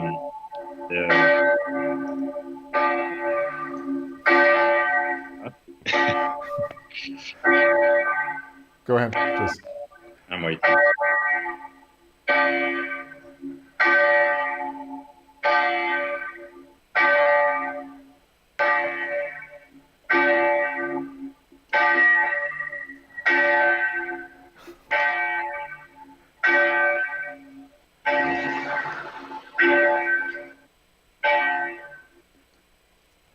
It's good. So, the COVID has hit the Europe in the middle of the sales campaign in January. Mm-hmm. So all the buyers were in Paris to buy collections, and right after, everything was closed, and it was a complete other world. So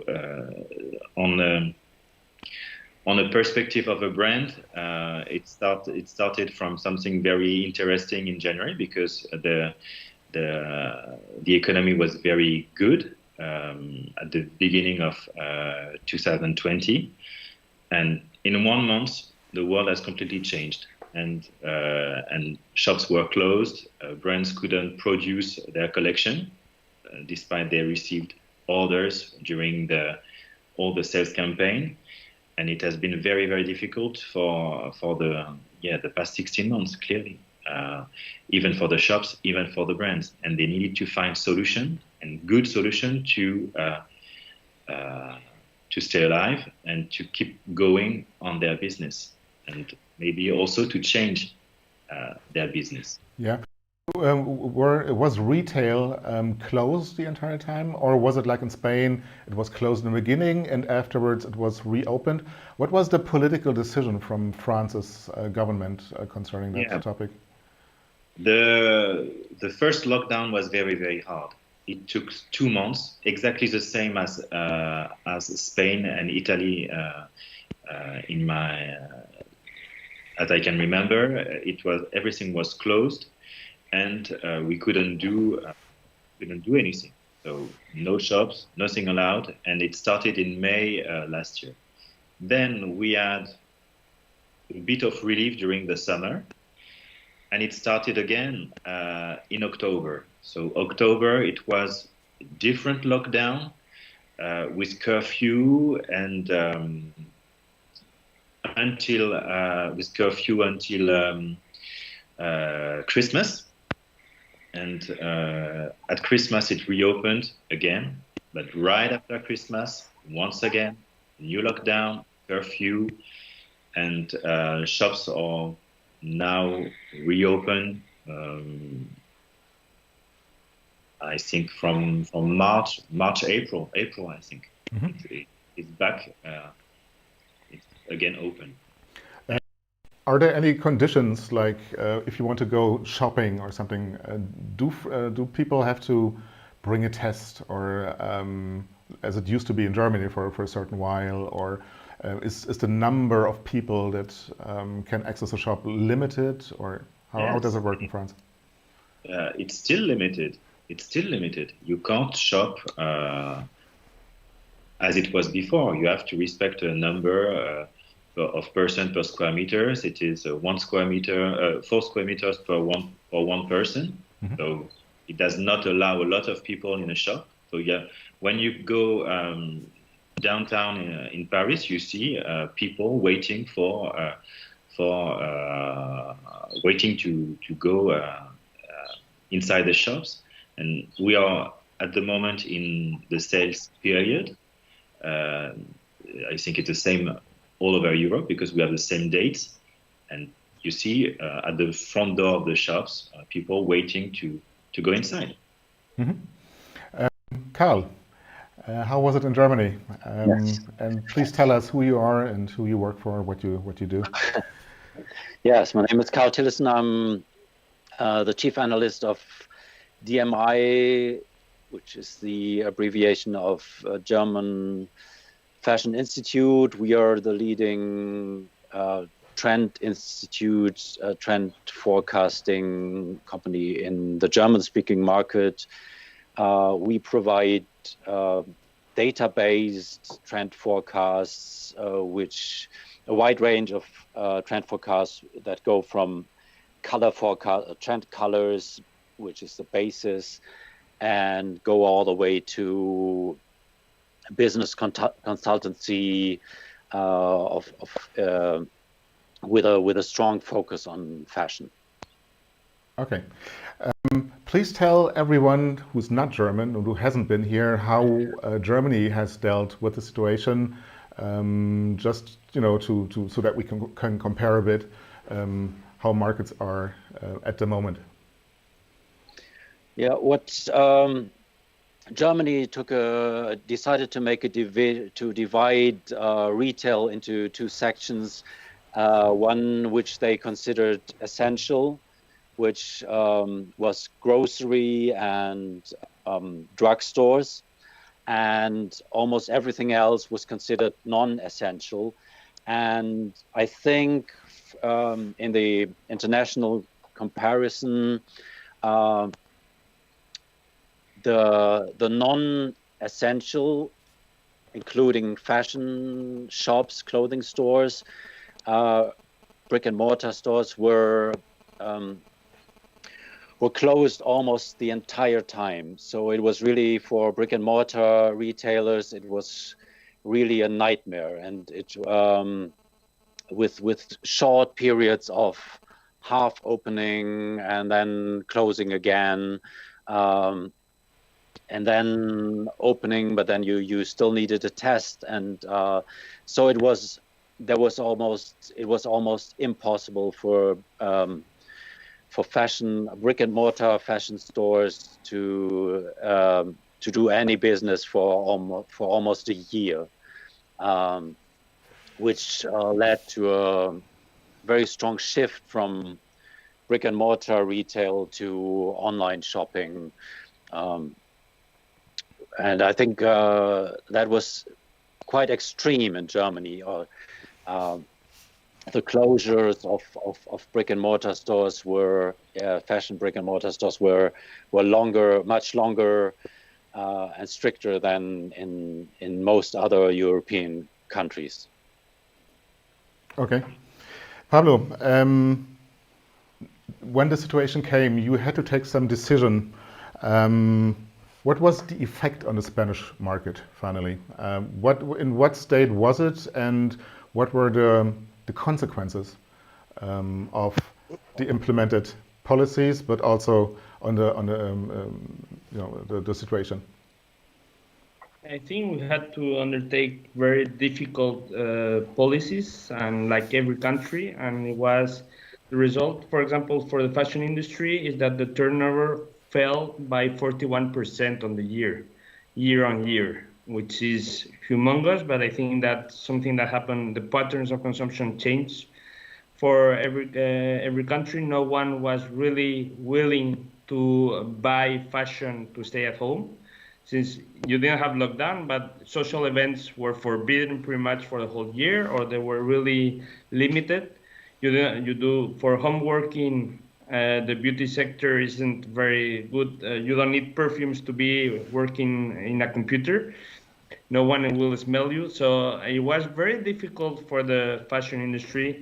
And also we saw for the supply chain, it was very difficult. And there were a lot of doubts because of the pandemic situation in Spain were risen about the Spanish companies, if they were able to fulfill or not what they had agreed with their retailers and their distributors. And I think it took some time to realize that since we are a provider and a producer of fashion in Spain, we were able to fulfill those demands without any problem. And I think Spanish companies will have an opportunity right now because being producers, we did change because of the pandemic, as Steven was talking about it.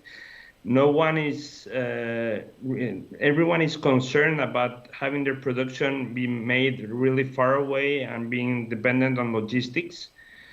And that's something that is changing a lot. And I think Spain will use that opportunity also to be a private label provider of many companies. And I think that will be a very good opportunity. We're talking that Spain is the 6th worldwide exporter of fashion. So it's very important. And once they decided and adapted to the new situation, I think the numbers right now, the sales in June and July are pretty much the same as they were before in 2019. And that's something that is very important. As it happened in Germany, we had a lot of switching from brick and mortar to e-commerce. And because in a recent survey, 22% of the buyers were saying that because of health issues, they didn't really want to enter a brick and mortar, even if they were open. They'd rather buy it online than do it on offline. And we believe that will stay on like that, that we have a bigger share of the fashion industry will be done online, because also we had a lower number of transactions done online that we had that, for example, in France, the UK, or Germany. So we are around 20% of our fashion is done online, fashion sales, and the rest is done offline.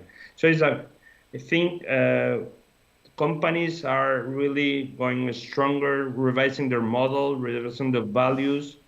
And I think it's a very good opportunity. From every big pandemic and big crisis, we have new opportunities that companies should look forward. You were already talking or mentioning a bit the changes in behavioral patterns. Carl, I mean, you're not only the chief analyst of DMI, but you're also a best-selling author. Because you wrote a book which is in the bestseller lists at the moment, with the title, I'm translating freely, Consumption, Why We Buy What We Don't Need, and where you basically take a look at the consumption model and the behavior. Could you, with all the knowledge that you have, could you identify new behavioral patterns that have come through in the crisis? Well, as Pablo said, obviously when you're stuck at home or working from home, you need less, and you have no social events, you need less clothing, you have less incentive to buy clothing, and that's led also to a big decrease in the consumption of clothing. And there was a lot of the big question was are people buying less clothes because they don't have the opportunity to show them, or are they buying less clothes because they decided to buy less for ideological or sort of sustainability reasons? And I think the data we have gives a very clear answer to that, because in 2020 the retail turnover was 5% higher than in 2019 year on year.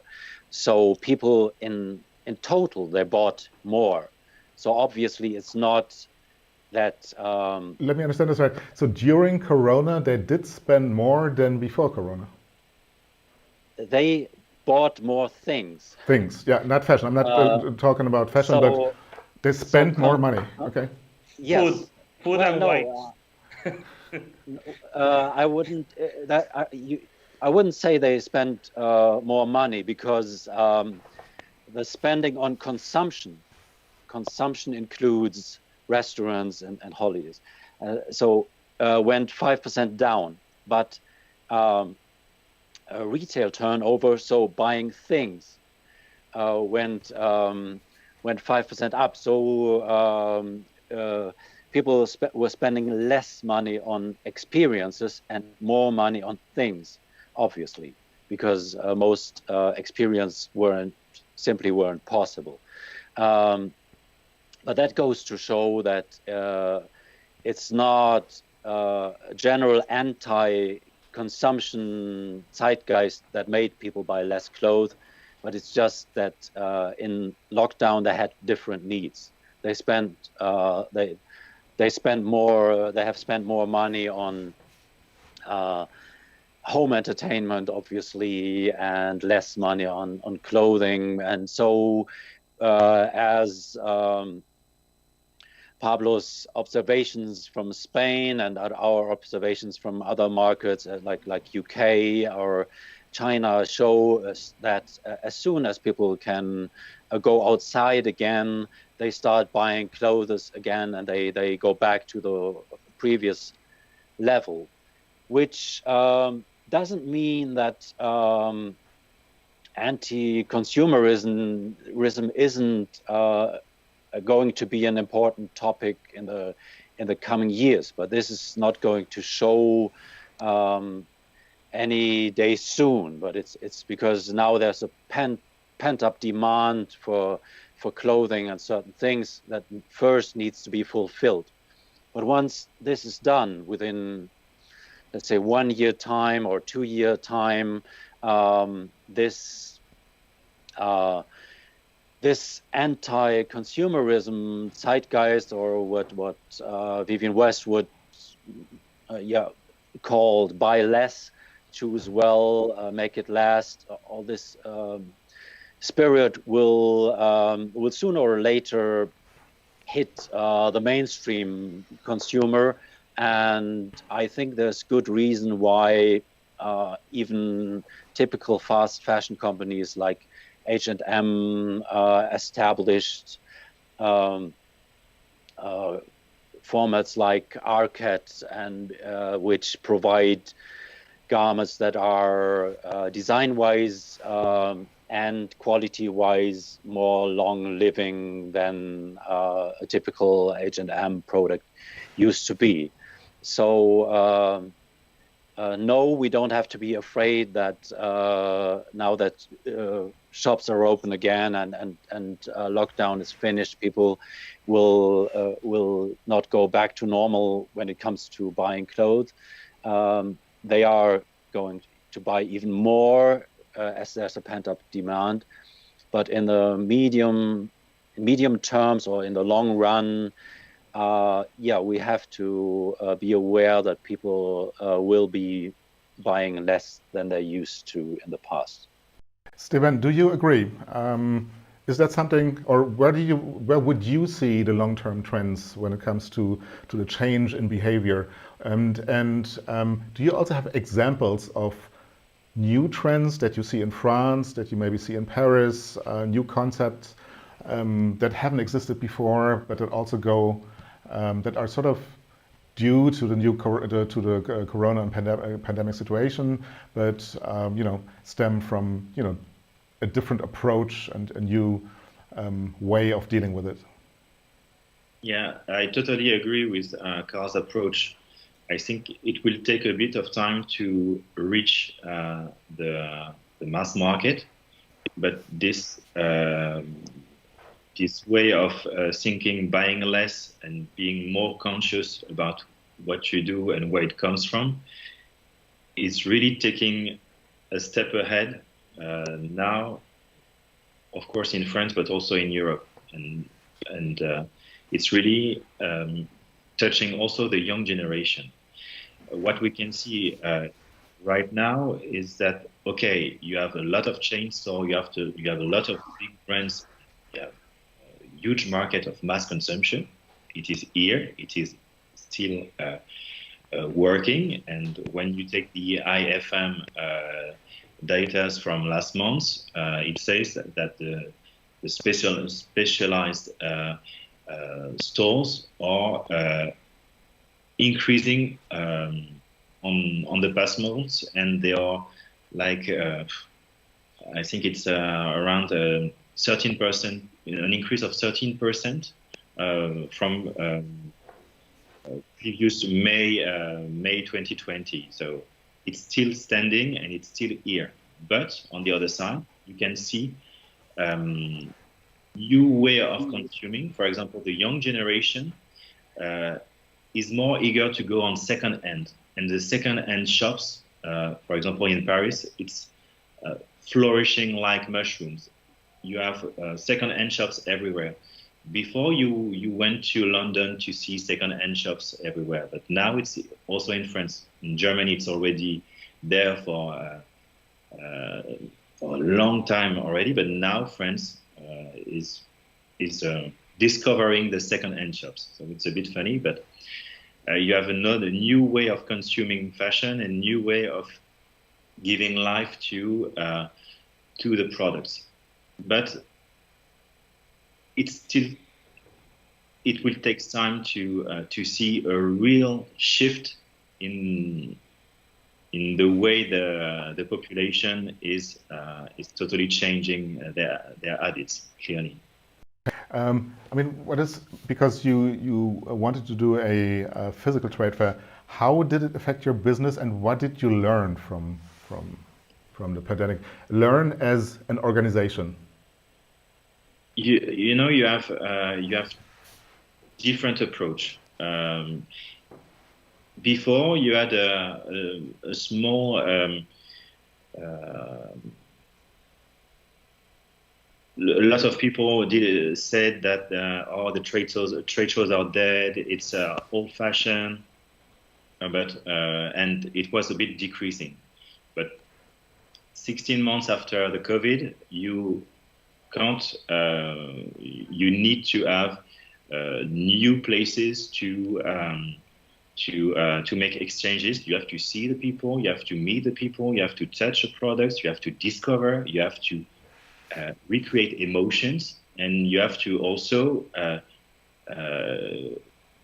be human. And we were totally digital, and now we have to come back to humanity a bit, maybe in a different way, but we have to go back to not normal, but back to different. And last week I was at Petit Uomo. It was very strange because Petit Uomo is the reference of the market on the menswear. It's a very nice show, and I think everybody knows the event. But it was a different show with another amount of brands, 3 times less than before, so very different. But the atmosphere was very welcoming. They did a very, very good effort on how to access the show, how to make a pass on a trade show. It was very, very well organized. But what I I keep in mind is that everybody was very happy to meet each other, to exchange, to present products, not even taking an order or doing just business, but only having a new just bonding and making new connections, business connection, and it's very, very important. And the trade show industry has been hit very hard, and some will disappear, some will rebirth, some will appear. But we need trade shows, and we need, you can call it whatever you want, event, shows, trade shows, showroom, or conference, but it is necessary for the industry to have places to meet and to understand and to make the industry going forward. I fully agree. I mean, we run a digital platform ourselves, but it's pretty clear that the personal and the interaction is super necessary. It's vital for the industry, and we have with our cooperation partners, Neonit and Inatex and others.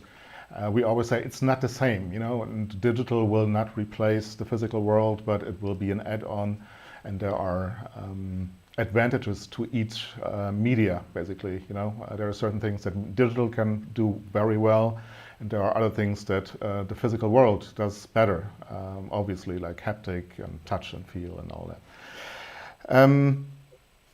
Stephen, one question. How did the pandemic affect, because France is also a huge hub when it comes to trading fashion.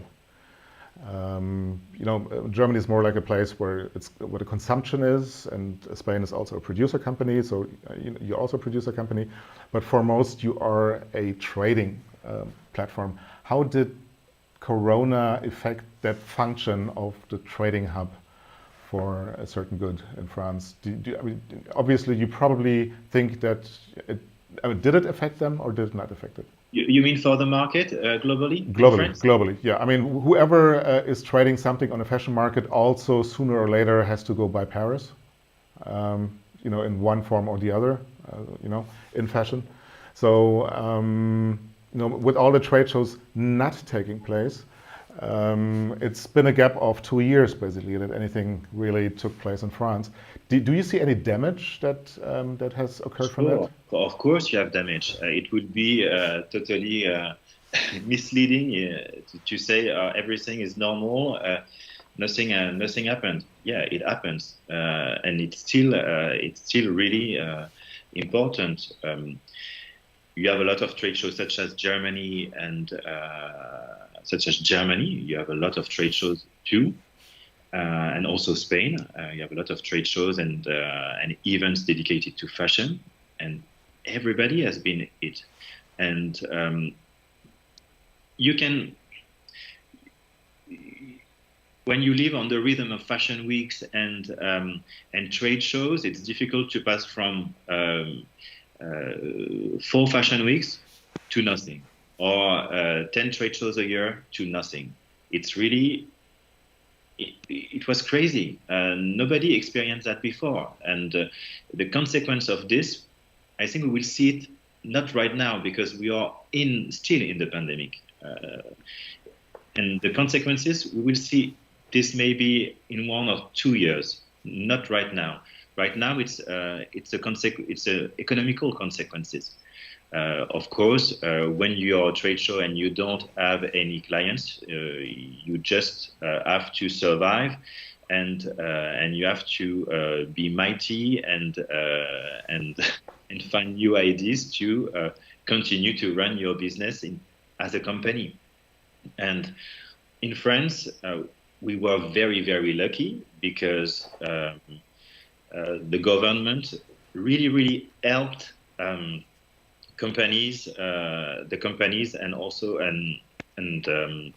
all the workers, because we had a very very good system which was helping people during all this pandemic. It's still active right now. Not Can you explain? Sorry for interrupting, but can you explain what the measures were? Because at some point, if you talk about Corona and COVID, you also have to talk about politics. Some are more happy than others with the politics of their country. So apparently, you did things well in France. What is it that you did, or that the government did? What support was there? You don't have any perfect system, but in France, we must say that when the pandemic arrived, they decided to help all the people no matter what. So when you're an employee in a shop or in a company, you were helped by the state. So they covered your salaries to a certain amount, 80% of your salary. So you stayed home, you were unemployed, but you still had money to come each month just to cover like if you worked, your expenses, your loan, and everything, and so on. It's really, really generous because we were paid to stay home, but we were unemployed. So it's a very big effort. And on the other side, it takes a bit after, but they decided, the Ministry of Economy decided to integrate in the calculation of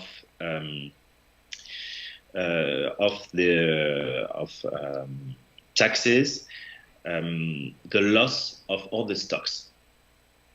So if you are a shop and your stock is still there, you can deduct your stock from your tax, from your expenses. So it reduces the part of your taxes, and it was really important for the shops because it's almost 1 year without a proper activity, and it was very generous. Of course, we have other problems and other way to be not satisfied, but on this point, we must say that they did their job and they really helped the economy. Mm-hmm. But we are still in this system right now. It's a bit less generous, but this system is still going on. But as long as you stop this system, maybe at the end of this year, maybe in September, I think it will stop. What will happen? And maybe a lot of company will fall, and maybe a lot of company will not re-employ people, and the real crisis maybe is coming along. So let's stay positive, but this generosity has a limit. Of course. Limit will be maybe end of this year or at the beginning of next year. Pablo, was there also help from the Spanish government for the industry? I mean, you are a government organization, yes, of course, I guess. But what was it like in Spain? How were people helped? We had pretty much the same measures that they had in France. They had the public subsidy for the unemployed, let's say temporarily unemployed, because the activity wasn't going well.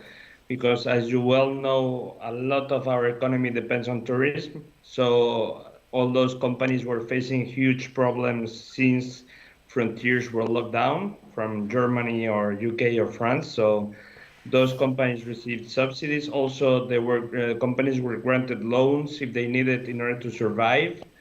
And there was different packages of help and aid to the companies in order for them to survive.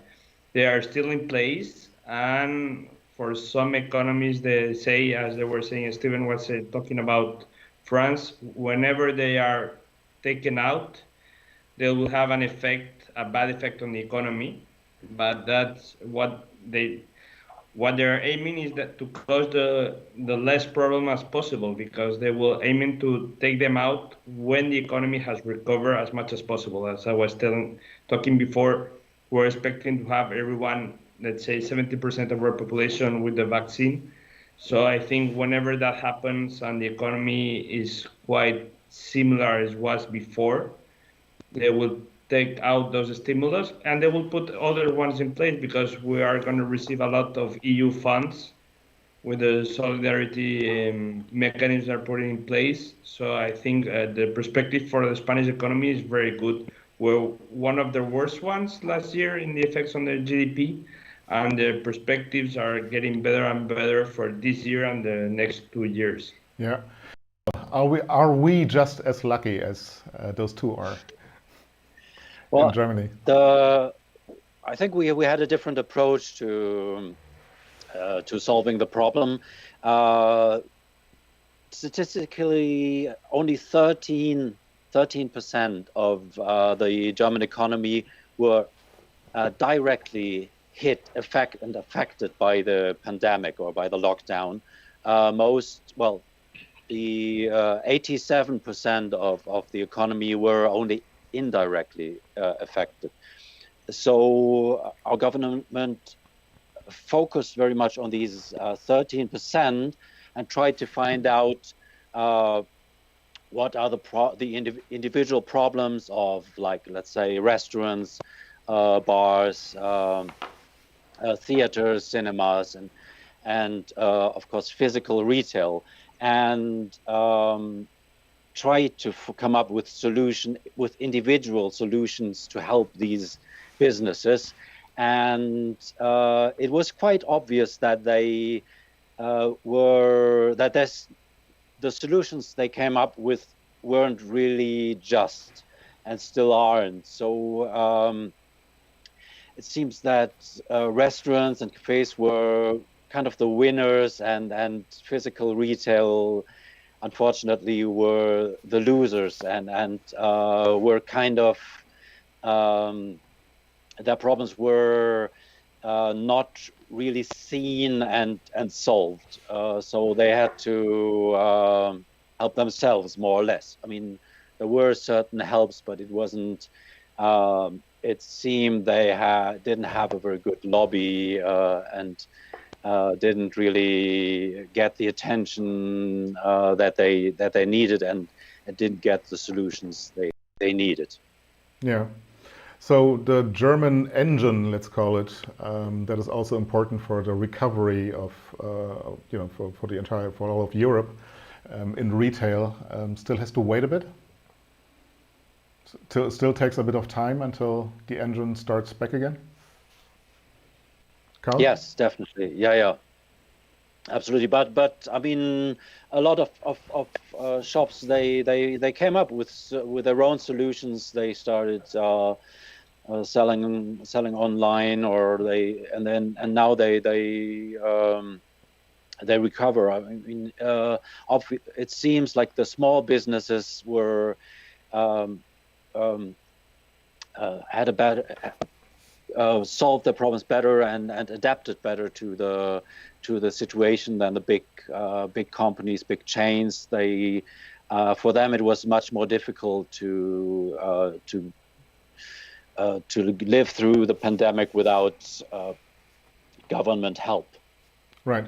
So Stefan, in the talk that we had previously, you were also talking about the periphery being the winner a bit somehow. Can you explain on that? Yes. In retail. What Carl said before, because one thing which is really particular in France is that before the pandemic, we had 2 years of social crisis. The first social crisis was the Gilets jaunes, a yellow vest. It was really a nightmare.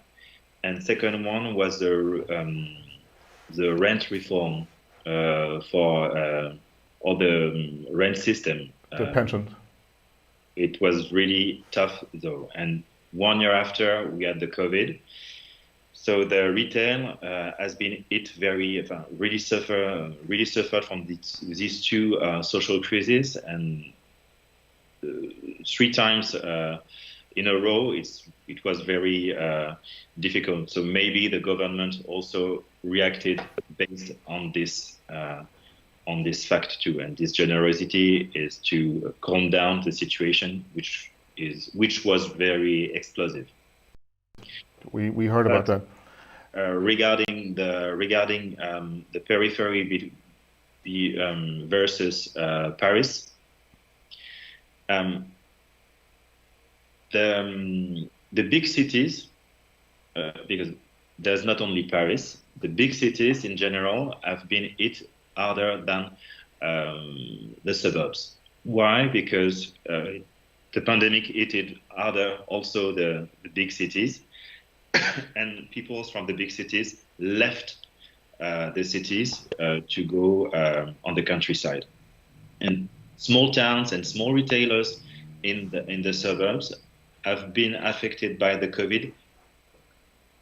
I will say less, and clearly less than the big cities. And for example, right after the first lockdown, so between June 20 and September 20, all the retail industry, I mean multi-brand stores, brick and mortar stores, were doing very, very good outside Paris. And when the second lockdown came, almost the brick and mortar industry was at the same level as 2019. So they have had good results. So now I think the situation is almost the same. Right now, the brick and mortar industry is really evolving in a good way. I won't say increasing, because it is still 7.8% less than last year. So it's still difficult for the brick and mortar, but it's the periphery does better than the cities, clearly. Pablo, what are... Sorry, one thing. Oh, okay. Go ahead. And just one thing, it's also the buy local motto, which has hit the brain of all the people. So now they are more eager to go on the shop close to their door than taking the car, going to shopping centers and buy a lot of stuff. So buy local and act local too. I think that's one of the learnings. What is your learning, Pablo, from this whole thing? Like now, 1.5 years later, you take a look back at it, and what is your takeaway? What is your learning? I think that this pandemic has acted and accelerated a change that was already happening. Because now, hearing about Carl and Steven about the retail, and the brick and mortar was facing a very difficult situation before this pandemic. And they had to change and go omni-channel, not think only about brick and mortar. And this crisis and this pandemic has accelerated that part, that has accelerated the digitalization of the companies, both the producers and the retailers. And I think that change will stay there, and it will be a huge challenge to go directly to the consumer for the producers, for example, and they will get a lot of feedback also from them and be able to produce something that is better and more suited for the consumer. And also, in the case of Spain and in the case of the European Union, it will be a very good opportunity for our companies to be local producers, let's say EU producers, instead of going to China or to going abroad to look for those producers. You can come to Spain and find them. They wouldn't be as local as possible. I think that change is going to take more time, but I think that's a very good situation. So I will summarize it in 2 ways. One is the digitalization of the companies and the change they are facing, and that acceleration because of the pandemic. And the second one is that there is huge opportunities also from the sustainability point of view, from the locally produced point of view. And I think for the Spanish companies is a very good opportunity, and also to be private label producers for European companies, because we already have seen that some companies that were producing in Italy or in Portugal or in Turkey or in China, and those companies have closed, their suppliers have closed because of the pandemic, and they are looking for other ways and other countries to produce. And there we have, from ETHEX point of view, have a lot of demands of possible suppliers for the companies for private labels, and I think that will be a very good opportunity. And also to see how trade shows are going to survive. Stephen was talking about the huge turnover they suppose these trade shows are in industry. And for us, from our point of view, since we help having national pavilions in trade shows, for me is a very good big challenge for those trade shows to survive right now, because they are trying to charge the same amount they were charging 2 years ago. Being, for example, in PT Uomo was the biggest trade show in Europe, and it was one of the biggest in the world, bringing people from every continent. And right now, because of travel restriction, it's impossible. But I'm not saying PT, but in many trade shows, they are charging the same they were charging 2 years ago. And because of digital trade shows, companies have changed the way they do it. They are really looking forward to trade shows, because normally the sales managers of the companies used to be those guys going to trade shows and going with their look and feel and shaking hands. But new companies, they are more digital and they don't really care about the personal contact. They will do it, but they will try to adapt to the new situation and go for hybrid shows or platforms, and then go to particular meetings. I think that's a very big challenge for the whole fashion industry. Yeah. Stefan, that's also, I mean, hybrid models, that's also what you guys do. What are your learning? What is your learning from all this?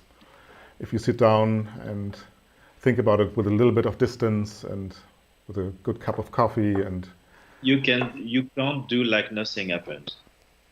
You can't act like nothing happened.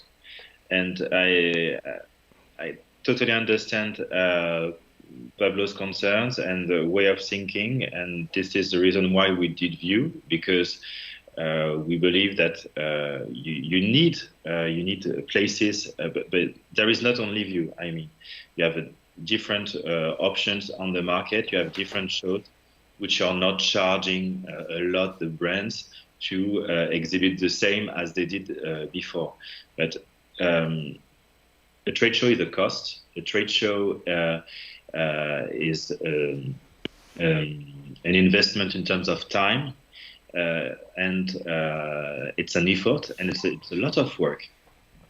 Beyond the money you put in, it's a lot of work. And if we step back a little bit, it's really important to say that, okay, trade show, it's a tool. Before it's just a tool that you can use to increase or to develop your business model, and to make your product known, and to create brand awareness. You have a tool. You have to use it the way it should be. You can be helped by the organizers, and they are here to help you in this way. I've heard a lot trade shows organizers saying, "Oh, we don't sell square meters." Yes, it is.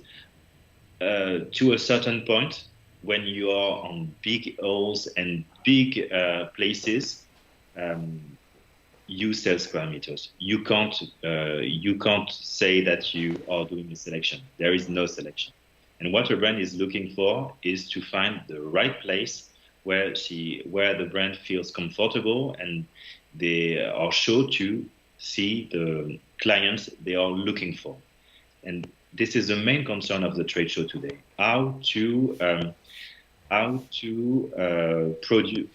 provide a trade show, an event, which matches the requirement of the brands which are gathered beyond the name of the trade show.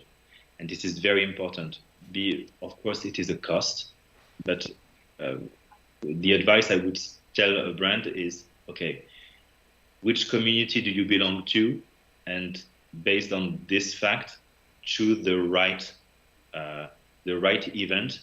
And I would say go to smaller events than the big players. The big players, they can work on different. Let me going back. You have two things. You have the mass market, and you have the specialized markets. If you are specialized, it means premium or on the special sector, for example, shoes or accessories or just ready to wear. You have a lot of things you can choose and a lot of parameters you have to identify before going on a certain trade shows, on a certain event. But if you're a big brand and you want to increase your brand awareness and create contacts, go to big trade shows, because you will have a big exposure to the whole world. If you want to create a step-by-step approach, then rather go to a small one, I guess. Step-by-step approach. Yeah. Okay, take a smaller one. Yeah. Okay. Sorry for interrupting, but we have to come to an end pretty soon. Carl, what is your takeaway? What is your learning? What will you tell your kids in 10 years? What you took away from this? Well, it was very interesting. We learned a lot. I think if you look at the three, when it comes to deciding for digital solutions or physical solutions, like Stephen said, the three reasons for physical retail and physical trade shows is meeting people, human exchange, then creating emotions, and touching the product. And I think the big learnings are that we now that we had to do without physical trade shows and physical retail for a while, we found that we highly underestimated the human exchange and the human meetings, and we highly underestimated the need to create emotions. And on the other hand, obviously, we highly overestimated the necessity to touch the products. And the ridiculous thing is that we had to learn this from the consumer. I mean, it was rather the fashion industry that said, but you have to touch the garment or the fabric or something. But then it was the consumers that said, no, I don't have to. I can. Well, they just had no problem buying things online or even sourcing fabrics or making wholesale orders online. That all worked very well. So it's not touching fabrics or products is less important than we used to think, but creating emotions and meeting people and exchanging with people is much more important and cannot as easily be replaced by digital solutions as we thought it could be. Excellent. So before we come to an end, one last quick question to all of you. How long is it going to take? Is it over? Is it not over? Where are we going to be in 1 year? Very quick question from Pablo, from Steven, and from Carl. Pablo, what do you think? I don't think it's over. We can see we're already organizing trade shows in China for 2022, and there will keep being quarantines, travel restrictions.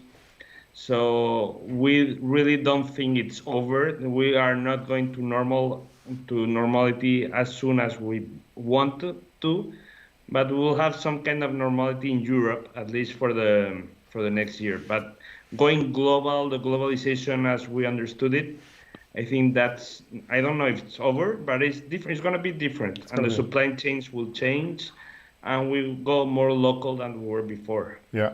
Steven, what do you think? And how long is it going to take? Is it over? Is it not over? How long is it going to take? It's not over. As Pablo said, it's going to take a long time to recover and to.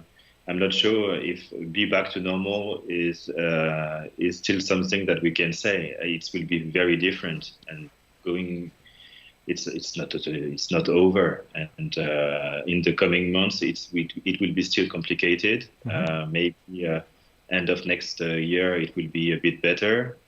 We hope to 2022 will be better, but no, it will take time. Okay, Carl, what do you think? In 6 months from now, I think we will logistically. I agree. We will not. We might not even go back to normal, or there will really be a new normal when it comes to logistics But at least I can say that it feels right now that on the consumer side, fashion is back. I mean, we have people are enjoying fashion again. They are buying again. They are, they go out. The fun is back into fashion, and the culture of fashion at least is back, and that's the good news. I mean, it will, and I don't think we will have another wave or another lockdown. So at least we can enjoy fashion again, and fashion with a big F is back. But logistically, we in many ways we will stick to the solutions we found we had to find. Awesome. That's a message of hope at the end. Carl, where can we buy your book? How can we get in contact with you to get more of your wisdom? And the book is available wherever you can buy books. It's with a fortunately it's a global system where you can order international books all over the world. And it starts with an A and it ends with an N, I guess. Exactly. Steven, what is up for summer? If somebody wants to know more about Vue, how can I get in contact? We will leave also links in the description below under the videos that all viewers and people who are interested can get in contact with you.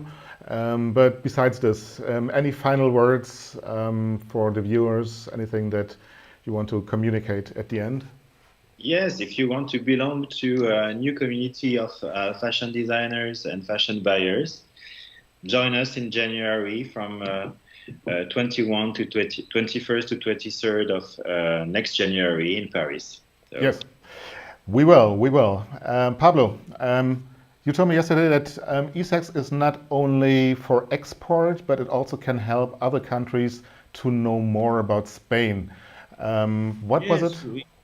We can help you both locate producers in Spain if you want for private label. If you want to invest in Spain at some point, we can help you also to understand how it works, what are the incentives, which way and where is better to invest in Spain. I think you can count with us for anything, to look for new brands, new Spanish brands for your portfolio, or to look for possible suppliers for your private labels. Please contact us and we'll help you as soon as possible. Excellent. Gentlemen, it's been a pleasure talking to all of you guys. Thank you for your input, and thanks a lot to the viewers. Right now, you are here, you're viewing this and watching this because of Who's Live, our live trade show event. So if you feel like, then we invite you to visit all the showrooms on our platform, to knock on the doors and join the public live meetings of brands from all over the world. It's been a pleasure, so thank you all of you for your interest, and see you the next time. Bye-bye.